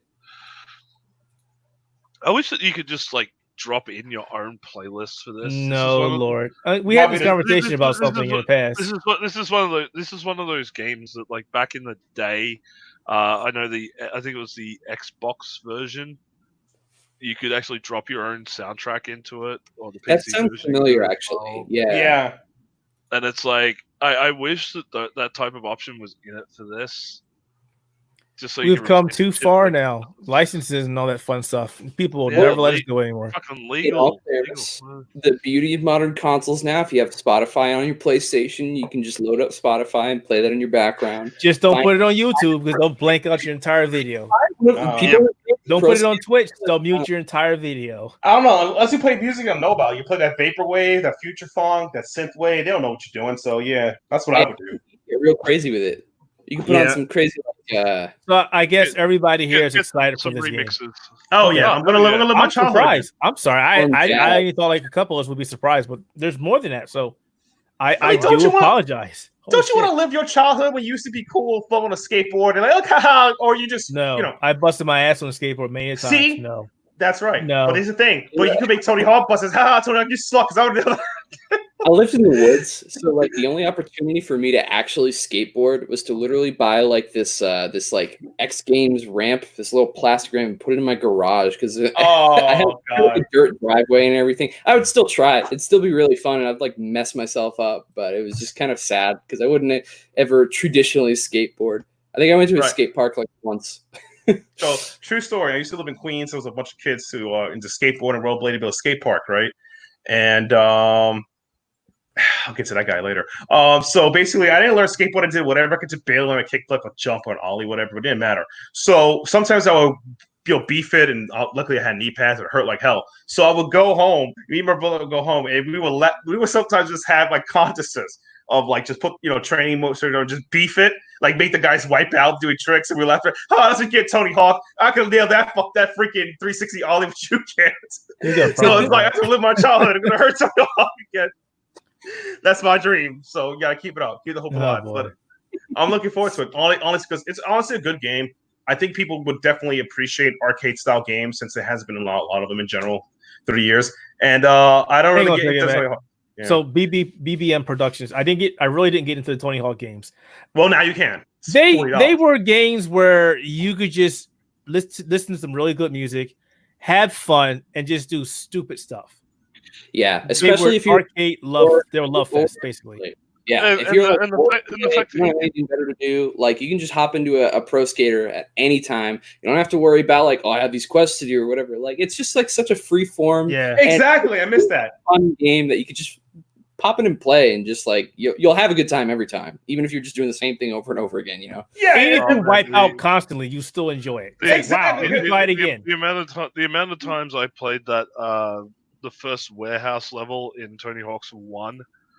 Just trying to nail that perfect end-to-end combo. Oh no, that was so sick! I could never learn it. Just that perfection combo all the way through the warehouse, and even some of the straightforward. I think Tony Hawk 2 had the mole.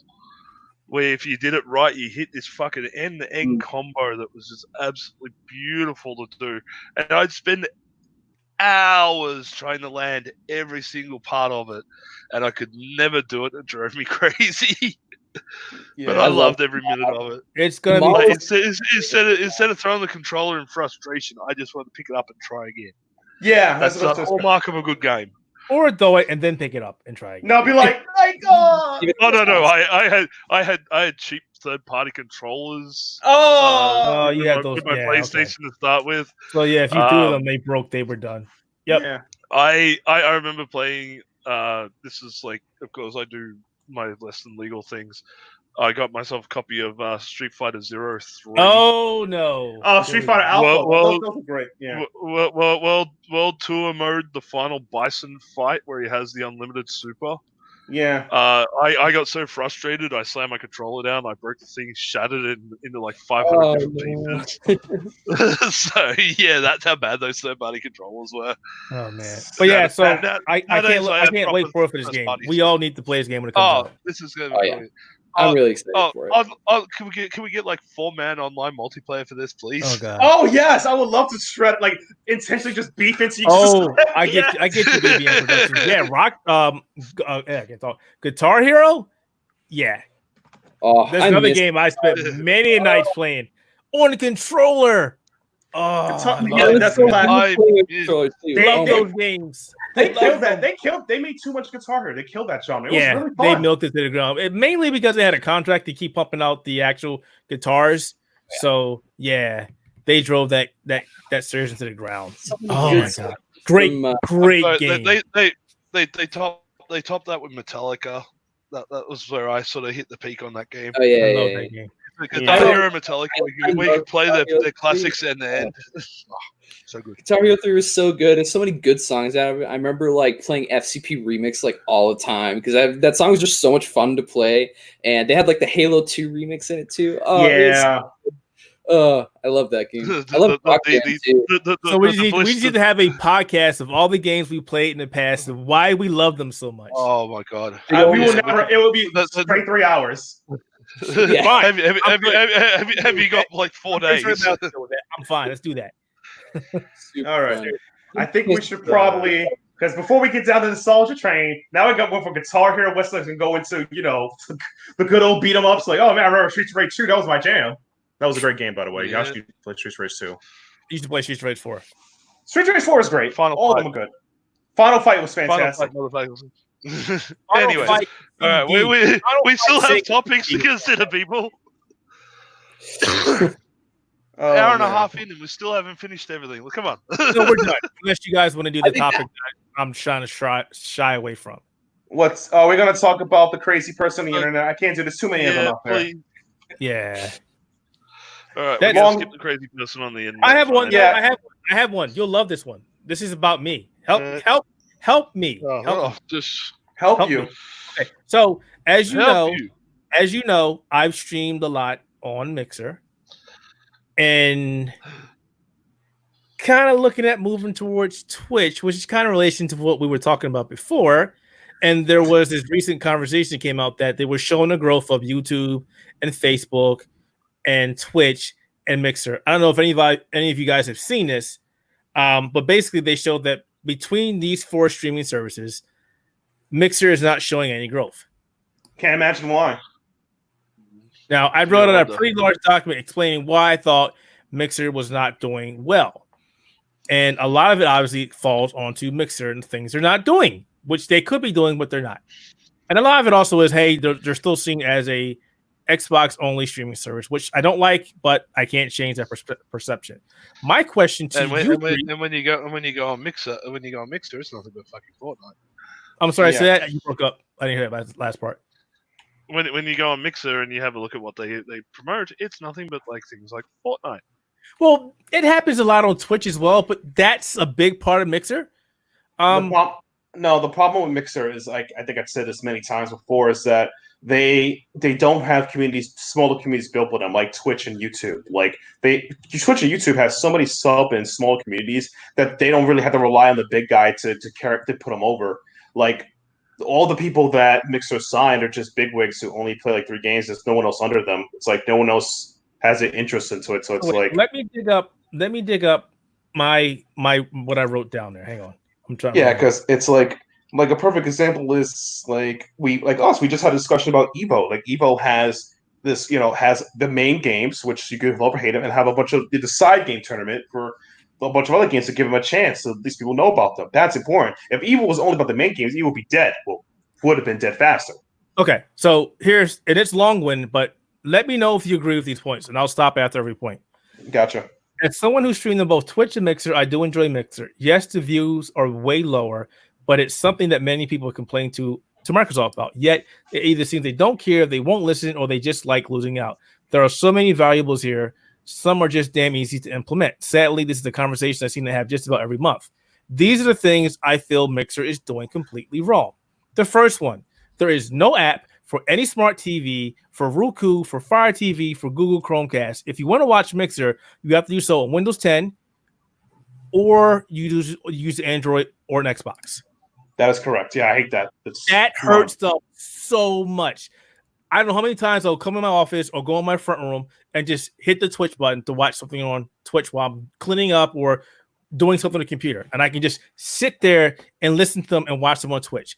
They are missing out so much by not having that. Yeah, you think it'd be something that just comes with it. Like as soon as they started developing it, like sure, Twitch was like one of the first ones to be on there, so it took them a while to create mobile apps and stuff. But even then, it came out pretty timely after things started to get big with Twitch. Like you would think for Mixer, it'd be something that it's like we're gonna put this out as soon as we put out the service. But no, it's still kind of like it's Microsoft. I mean, they're gonna be what they are. The second point is Can I? Go ahead. Look, I know you got a lot of points, but I'm just going to show you just quickly. Hopefully, I'm going to do a share screen, so hopefully this doesn't mess up our layout too much. Are you showing porn? Not again. No, Jesus Christ! What do you mean again? Hey man, that kangaroo can do amazing things. Oh, hey! As impressive as I was, we are a family-friendly podcast. Strong Christian values. Okay, I'm gonna share my screen. I'm going to show you exactly why I think Mixer has a bit of a problem, and you're gonna see it. Like I'll show you. Hopefully this works because I haven't done share screen yet. Give me a second. Skadoosh. Did you say skadoosh? Skadoosh, yeah. Somebody's watching lately. All right. Show it. I'm not sure if it'll work, but show it. Oh, what the hell? You added a complete different screen. I did? Wow. Okay. Oh, wow. Hey, look, there it is. The thing I made? It's useful. Okay. So what you're seeing here, this is exactly the screen that I get every time I go to Mixer. Okay. Look at the games. I can't see Valorant. Shooter. Yeah. All right. I go down to recommended for you. What's it saying? Fortnite, Dungeons and Dragons, Fortnite, Minecraft. Top categories. Fortnite, Apex. It's the same stuff. I switch I jump over to Twitch. I get this top window showing things like Beat Saber, Visage, the VR game, yeah. Dead by Daylight, Grand Theft Auto 5, Path of Exile. I go to the channels that we think you like. Somebody playing Dead by Daylight, Final Fantasy Remake, Dungeons and Dragons, Call of Duty, Nier. Categories we think you like, World of Warcraft, just chatting. It's stuff like that. The difference is Mixer is promoting about 2 games. Oh, it's one genre. Yeah, it's promoting one genre, whereas Twitch is promoting a gigantic stable of games with lots and lots of people. Like you go into the browse category, okay, yeah, so I'm looking here. Categories, World of Warcraft, just chatting, there's plenty of stuff. I do the same on Mixer, and what's going to be the top one? I bet you it's going to be bloody Fortnite. I don't know, Valorant, Smite, Paladins. It's virulent. That's everywhere. Everybody's playing the hell out of the game. Yeah. So yeah. Yeah, but that's the thing. It's like Twitch is. It's like going into, say, Mixer is like going into McDonald's. Limited menu, limited items. You go into Twitch. It's all you can eat. Yeah, it's a buffet. I wouldn't say that Plenty because of- it's also a numbers thing, and that's a big thing. That's a big thing, which is also causing. But hear me a out. discrepancy there. This is something TV not noticing. All these streamers there are all doing the same thing, and none of them are just making themselves different or anything. So Right. that's kind of a problem. That's the problem as well. It's like I'm on a new platform. Oh, And instead of did you being close this- it? I no, I've been It's chopped up. I'm through. You closed your stream. You Yeah, closed I'm it. upset. So fix it. Yeah, I everyone's tried so to happy. give you. I tried to give you a warning. Yeah, But that's the like. Sorry to cut you off, Matt. But no, go, yeah. this is a big thing, and I've been saying this since Mixer came out. Brand association. Okay, you say streaming, most people are going to go, "Oh, Twitch." True. Mixer hasn't been able to break through that barrier that is the brand association. You know, it's like you say videos. Oh, you mean YouTube? You know, if you go, Man, TV I streaming, agree with you Netflix. there.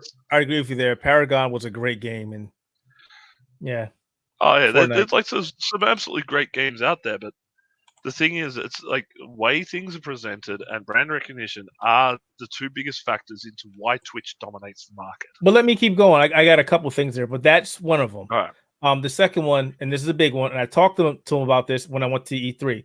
There is no app for the PlayStation. There is none. And that's a huge issue because the PlayStation is the number one console right now. You can go watch Twitch on any PlayStation. You can't do it for the Xbox or for a Mixer. That hurts them. It really does. And I don't know if they ever approached Sony and asked them about it. I don't know if Sony came back and told them no. I don't understand that business part right there, but Sony uses Microsoft products, and Sony is not in direct competition with Microsoft and as far as streaming services go. So that's interesting why they don't have one. Third reason, they refuse to implement features to everyone, and they keep saying that they're in beta and reserve them for partners. Clips is default on Twitch. Everybody on Mixer has been asking for these clips to be able to do clips, and they have yet to get them. Only partners have access to them. So if you want to use clips to clip a gameplay, you have to do a third party offering to do that. It's And also they're not all good. one of the biggest things that you can do to grow your community is by using clips to show off your stream. Yep. Funny moments, impressive things that you do in a game. Like, And you these are the can't reasons go- people come over and watch you. Like, you know, you're not going to become popular if you don't have access to the tools that make you popular in the first place. So it's just like, okay, why do I even bother? You know, like, Exactly. The other one, they don't listen to the fan base, and most of the casual streamers have been pushed completely out of the picture or removed completely. When Mixer first started, there was a section to see up and coming. The second revision, it was still there. It was pushed closer to the bottom. It's gone. It's completely gone. I just don't understand. Twitch didn't have up and coming before, and now they've changed that. They now have an algorithm where you can actually see those who aren't the big people. Yes, and depending on the game you like and suggestion, whatever, it's Yep. like. It's And as like far to as me- I know, they have a manual system to choose people to put in that spotlight. Those first few streams that you see at the top of the page, like they'll manually choose and schedule with some streamers if they're up and coming or whatever. They've recently got like 100 or 200 subs or whatever. And sometimes they'll reach out and say, hey, would you like to be spotlighted on this day? And sometimes they'll tweet out and say, oh, I'm going to be on Twitch's. Yeah, I always wonder how that was because some and- people are like, and I'm the going to thing- be in front of this on Twitch, and I was like, how are you doing that? But Yeah, you'll okay. see influencers that's- and that's- stuff that's like the tweet thing. out and say, "Oh, I'm going to be on the spotlight for Twitch on this Yeah. day. You know, come and watch." They work it out sort of differently as well. Each territory is done differently. Whereas America, you know, you'll have some small streamers. I know Twitch is a part of what they do here in Australia is they have the Australian Streamer Initiative, which is they will take a handful of purely Australian streamers We don't have and that put here. and put them on the front page of Twitch. That's interesting. I didn't even know that existed. So that way they're promoting local talent.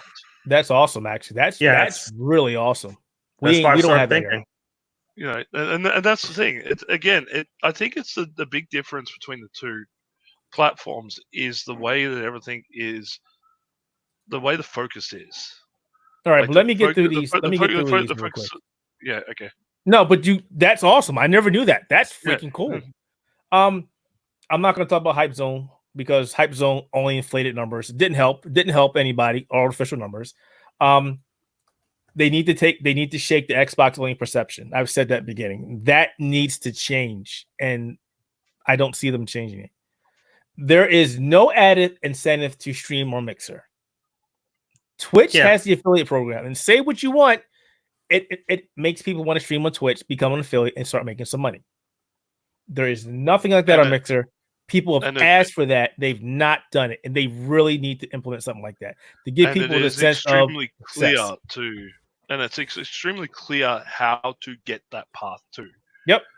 You like on Twitch, you go in, you have the affiliate section or whatever it is, and it's literally a checklist of get to this many subscribers, get to this actually, many believe it or not, followers. it's how this affiliate works. Because I have tons of people in affiliate. I always answer this question a lot, whatever. Affiliate, usually you get followers. To be a partner, you get subs.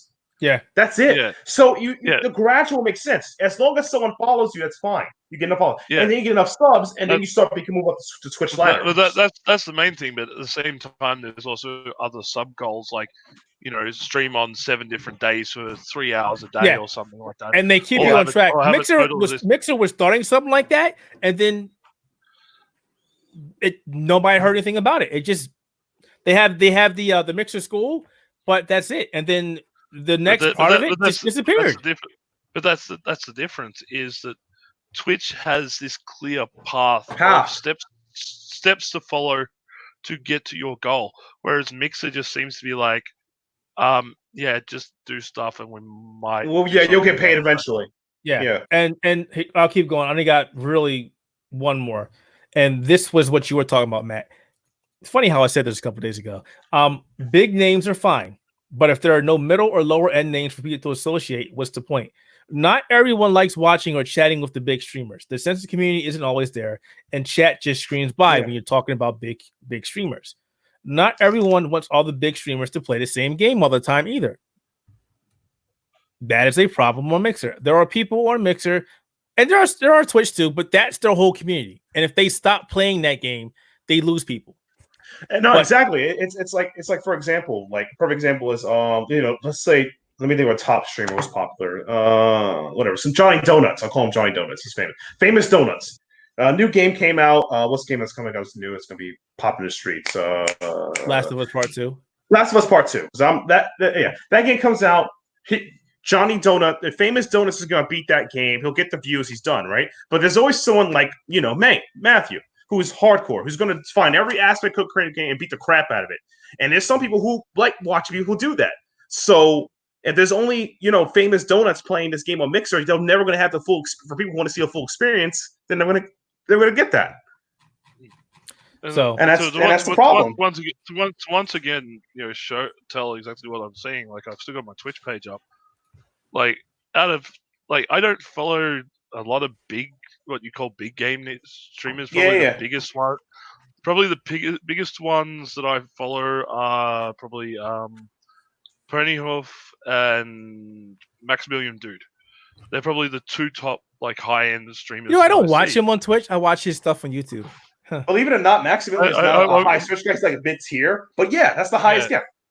Yeah, but it's like I'm looking on the front page. Yeah, the most famous that I can see on my front page right now is Felicia Day, because she's doing a guild, a reunion of the guild, and they're playing D&D. Yeah, and that's one out of 20 different things I can see on the screen. See, most of the stuff that I see is all mid to low tier streamers, and it's all catered to my particular tastes. And that's how it should be. It's picking up the stuff that you like. Mixer doesn't do that. And to bring in the idea of these big streamers, when was the last time we heard anything out about Ninja? Okay, so I was going to get to that. So I always thought that Microsoft picking up Mixer was kind of a desperation move. And then they brought over Shroud, and they brought over the other gentleman. I can't remember his name. And he does good stuff. Ninja. No, Tim Tatman? No. Nah. He He was a Yeah, big Halo. He was a big Destiny 2 player, and then he stopped playing Destiny 2 because Destiny 2 was doing whatever. So he's doing other games. He's doing all right. He's doing good for himself. But I thought bringing over Ninja and Shroud were missed opportunities because, as I said before, they needed to punch down, not punch up. They needed to bring in more communities instead of established communities on Twitch. Ninja was known for Fortnite. Shroud was known for Destiny 2 and a couple other games, and he still is. I would say Shroud's doing better than Ninja's doing. Ninja brings in big crowds when he plays a certain game, but he doesn't bring it anywhere near as close as what he did on Twitch. That comes down to a couple things. One, he's not the name he used to be. Two, people only recognize him on Twitch. Three, Mixer's viewership is terrible. That is a big issue. If you can be the biggest streamer in the world, but if nobody's watching your stuff, which is happening here on Mixer, nothing's happening. And it pains me because I think Mixer has a great system, which is why I'm always torn of jumping from Mixer, which was my question in the beginning, and going back to Twitch and starting over. I've got like 200 something on Mixer.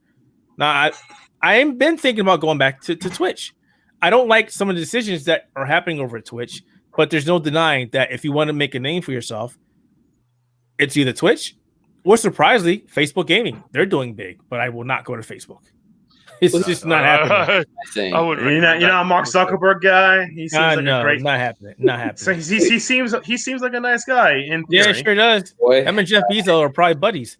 I know. Yeah, is that it's a very different conversation because we had a very similar streaming conversation in general. By the way, this is now the longest podcast we've ever had. Yeah, and it goes on and on, my friend. Shout out to Twitch. Shout out to Twitch.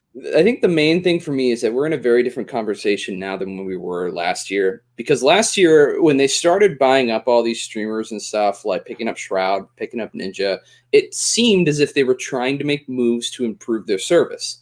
And it was just kind of like these few details that we knew about. We didn't know anything about what they might be doing to improve the service in general, adding new features or whatever. And so it's kind of turned into this year where it almost seemed like they were turning it up. They were going to come out of 2020 like shooting on all cylinders. They're going to be improving the service as much as they can. And now we're here in 2020, and the conversation is very different. I mean, we're here wondering if they're even going to survive. I mean, that's basically what it's. That is a question a lot of people are asking. Will they be around? And I think they'll be around, but the question is, in what shape will they be in? Again, there's so many things they're just not doing, and maybe it's just me. I'm not a developer. I'm only outside, just like all of us. And it's like, hey guys, there are so many quality of life changes you could make that would make your service more attractive to people, but you're not doing any of that. I disagree with you on the outside thing, because it's like not to cut you off, Rob. I think they're failing so colossally bad to a point that even basic things they don't get. Like, for example, I understand what they're trying to do. Everything's got to be in-house. We want people to use on Microsoft 10. We got to use on Microsoft this. We got to use on Microsoft blah, blah, blah. They want that. But that doesn't work in the age of streaming because streaming is kind of a platform for everything. I mean, when people think of watching, for example, I watch Maximilian only on YouTube. I'm like, yeah, why would he only do Twitch? It's a bad move. Mixer only being for Mixer is a bad move. It should have a more accessible platform, easy streaming, blah, blah, blah.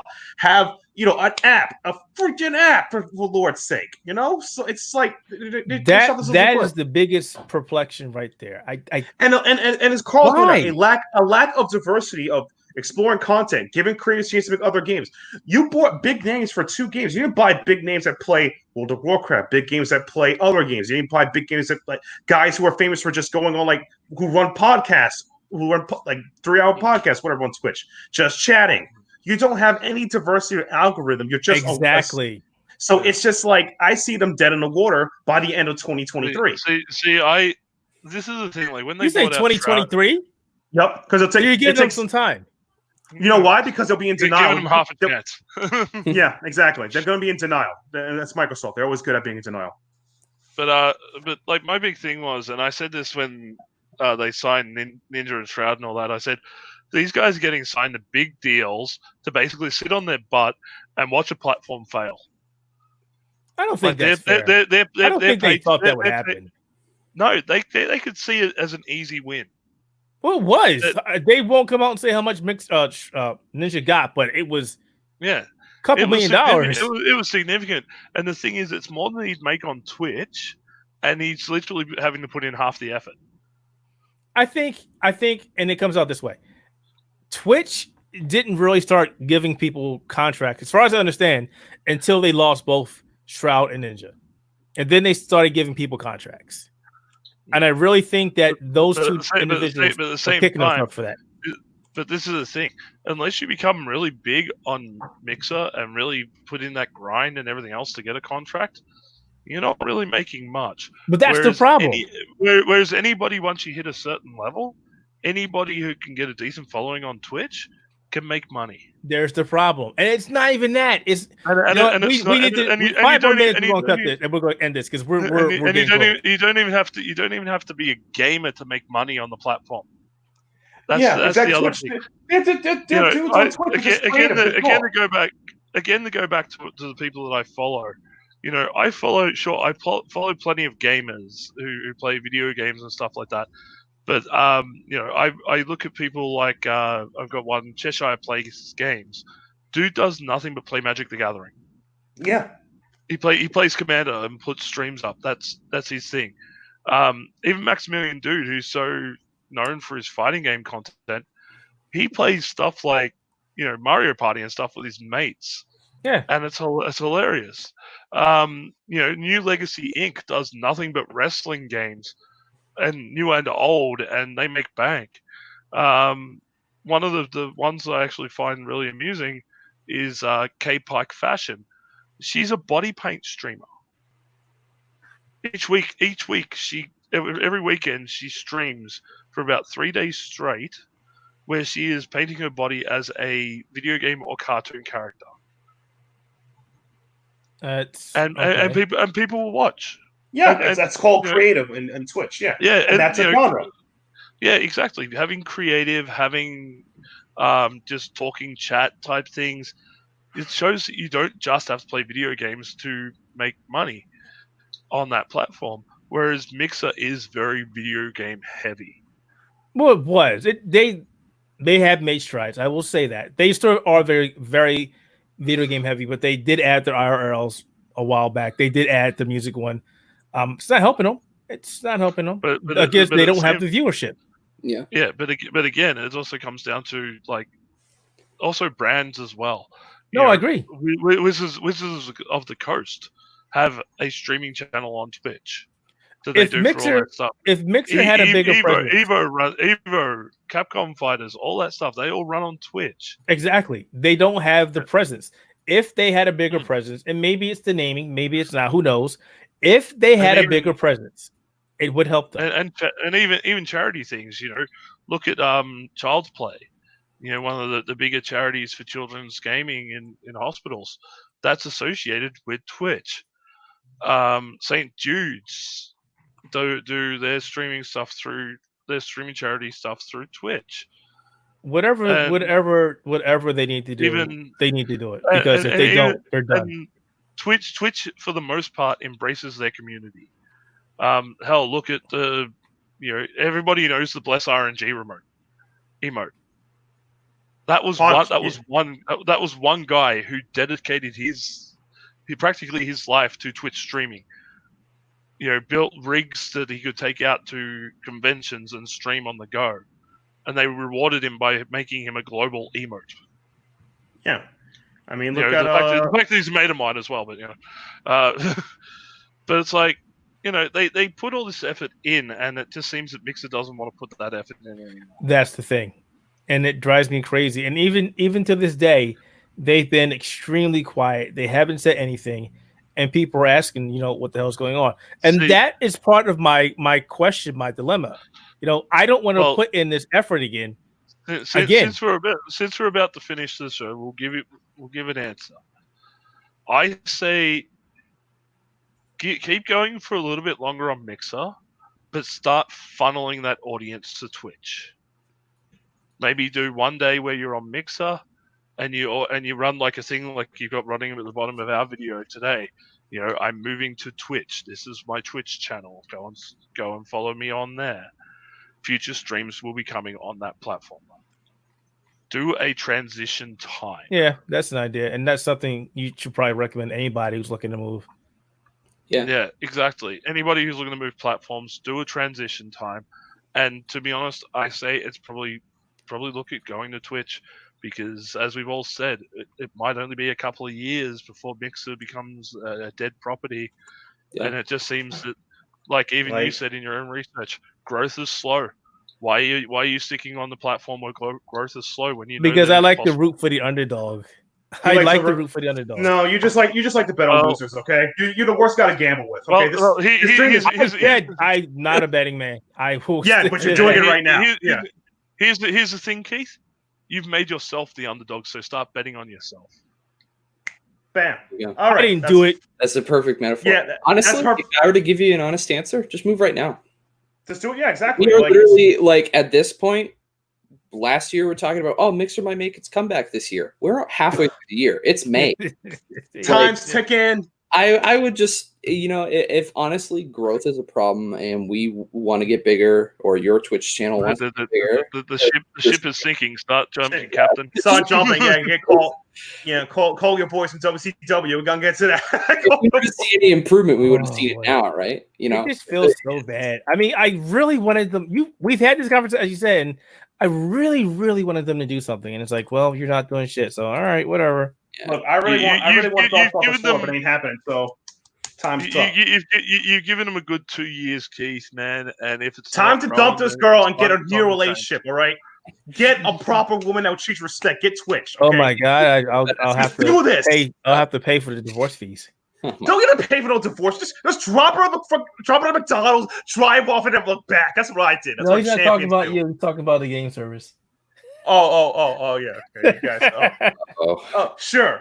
There's a McDonald's on I-95. She'll never find you. She'll never find you. Just drop. But yeah, so I think I'll probably end up doing that. It was something I've been debating for a while, and I just wanted to ask the question because I've been getting more into streaming again. And transit. You need to team with me, man. I got so much energy and free time. You'd be surprised. Here's the thing. Like I said, transition out. Make the deadline maybe make it the end of the month. It'll be before Last of Us 2 comes out. June 1st is technically a new financial year. Starts fresh. Go and transition your way over. It was bad when you have people that work at Microsoft, that work in games division Microsoft, and they're streaming on Twitch. Yeah, I know. That's you got to look at it from that perspective. When your own team is betting against you, man, that's the way it is. And like I said, I-95, drop that girl off, never see her again at McDonald's, give her $5, you did the right thing, and just drive, no come back. It's a good way to live your life. You have to be free from this. I didn't realize right as you said that, I watched the Inside Xbox conference on their Twitch channel. That's like the irony of it. Like, that's what I'm talking about. Like, well, that's kind of a problem, right? Well, this is the thing. Again, it's broken promises by the company. We've a lot of us, at least Keith and I, used to do this with E3. We'd watch the Microsoft conference on Mixer because they do game drops. Yeah, they would give you stuff, and that was it. That was the only reason. It's gone. It's gone. It doesn't happen anymore. Whereas at least if you're I know it costs money, but at least if you've got that Amazon Prime, which most people do, which most people do, you get that extra stuff on Twitch. You get that free games. You get that free content. There's now games like Borderlands 3 on the PC. Oh my god, they give you so much. Whereas if you're streaming, you get free loot just by watching. They give you so much shit. They give you the drops. They give you the specials. You get a shit ton of games every month. You get a free subscription. Exactly. It's all. I'm telling you now, Keith, man. You got to make this move. You got to make it for yourself. For me, by me. For you. Because like I already said, you have made yourself the underdog by going with a platform that has no growth anymore. And you admit that, and you admitted that yourself. I did. They have no growth. Right. Okay, and now that you admitted this relationship isn't working. You have to look inside yourself. Yeah, Look inside yourself. Oh God. Matt, Do you Matt love and or I- you love her? Another metaphor. No, I hate her. Matt, You Matt, hate her, but you don't want to murder her because it's a crime in America. God, this So is gonna again, get somebody indicted you- so I'm not bad. trying to attack anybody. I'm just saying murder's a Matt, crime in shut America. up. Can we agree to that? Shut up! Fucking shut up before you get us all in trouble. Oh God. God.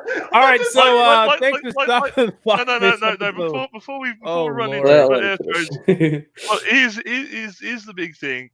You admitted this yourself. You're asking us because you just want that confirmation. You make I kind this of do. decision. Kind of You do. know you're gonna move. You're just afraid of losing that 200 plus that you had. Okay, Yeah. that's where the transition idea comes in. You know, give them some time to start moving themselves over the Twitch to go with you, so at least you have some sort of fan base to start off with, and then you can build from there. Okay. You know, we're all on Twitch as well. We can help. You know, you not only got your own channel, you can run the Outerhaven channel at the same time as well. You know, there's more stuff that you can God do through damn it, Twitch than Napa. you're going to be able to do Right. through. You can stop So- buying Burger King. so- Eat so- some good so- food. Wait, what? Stop buying Burger King. That's Oh, what Mixer God. is. I don't eat When's Burger the King. last Oh, time Wendy's, I went man. to Burger King? Oh, Exactly. baby. That's Mixer. When's the last time we all thought? No, just leave them. Leave that horrible person behind and never look back. That's what I'm telling you. Why do we Take keep Carl's going advice. back to like the I leave don't this know. person on the side of the road metaphor? I don't think it's I that don't know. appropriate. Look, Matt because needs to even know go if get it's into a the good book. comparison. We will talk He's about making this us believe that right It's now, 2 hours. if everyone That's- donates to me at my Okay. PayPal, I will get Matt, $5 and we're go outta to the here. woman of the We're leaving. Wait, we're done. Goodbye, We're done. everybody. Thank you, everybody, See for ya. stopping by and checking out episode 63 of Spectator Mode Podcast. Thank you, Lost everybody, your minds. YouTube, Stop Over, BBM Productions, Roby, Colin, Connor. Thank you all for stopping by, gentlemen. Please be sure to subscribe to the channel. You can check out Spectator Mode Podcast, Audio Boom, Spotify, Google Podcasts, iTunes, and wherever else great podcasts are. Also, check us out at theouterhaven.net. And go follow Shadow Haxer on Twitch. Oh, Yeah. He fucking left. Botchamania, Oh. Matthew get here. Matthew get come on, get Botchamania. He botched the ending. Maybe he took my advice. Maybe he decided, like, all right, just go Follow us on picture Twitch. I-95 at the McDonald's, $20. You never see you again, Nick. So go home. He did the right thing. Thank God. Oh, he's back. Oh, he didn't go to my plan. He's back. like, bye. We'll do this. Oh, you better edit some of this out. You botched that ending. The thing is, you just botched everything, and the thing is, we don't have control of this. You're the one that Nah, this controls. shit goes going on. Just I don't live do anything. forever. It's forever. It's a podcast and never ends. Goes on and on, my friend. This is the We're great on. thing about this service. Check out Hey, StreamYard if you want to have an online stream with your friends because you can drop and it'll keep going. Yeah. All right, boy. we're rolling the credits and we are now out of here. Later. Bye. Nick.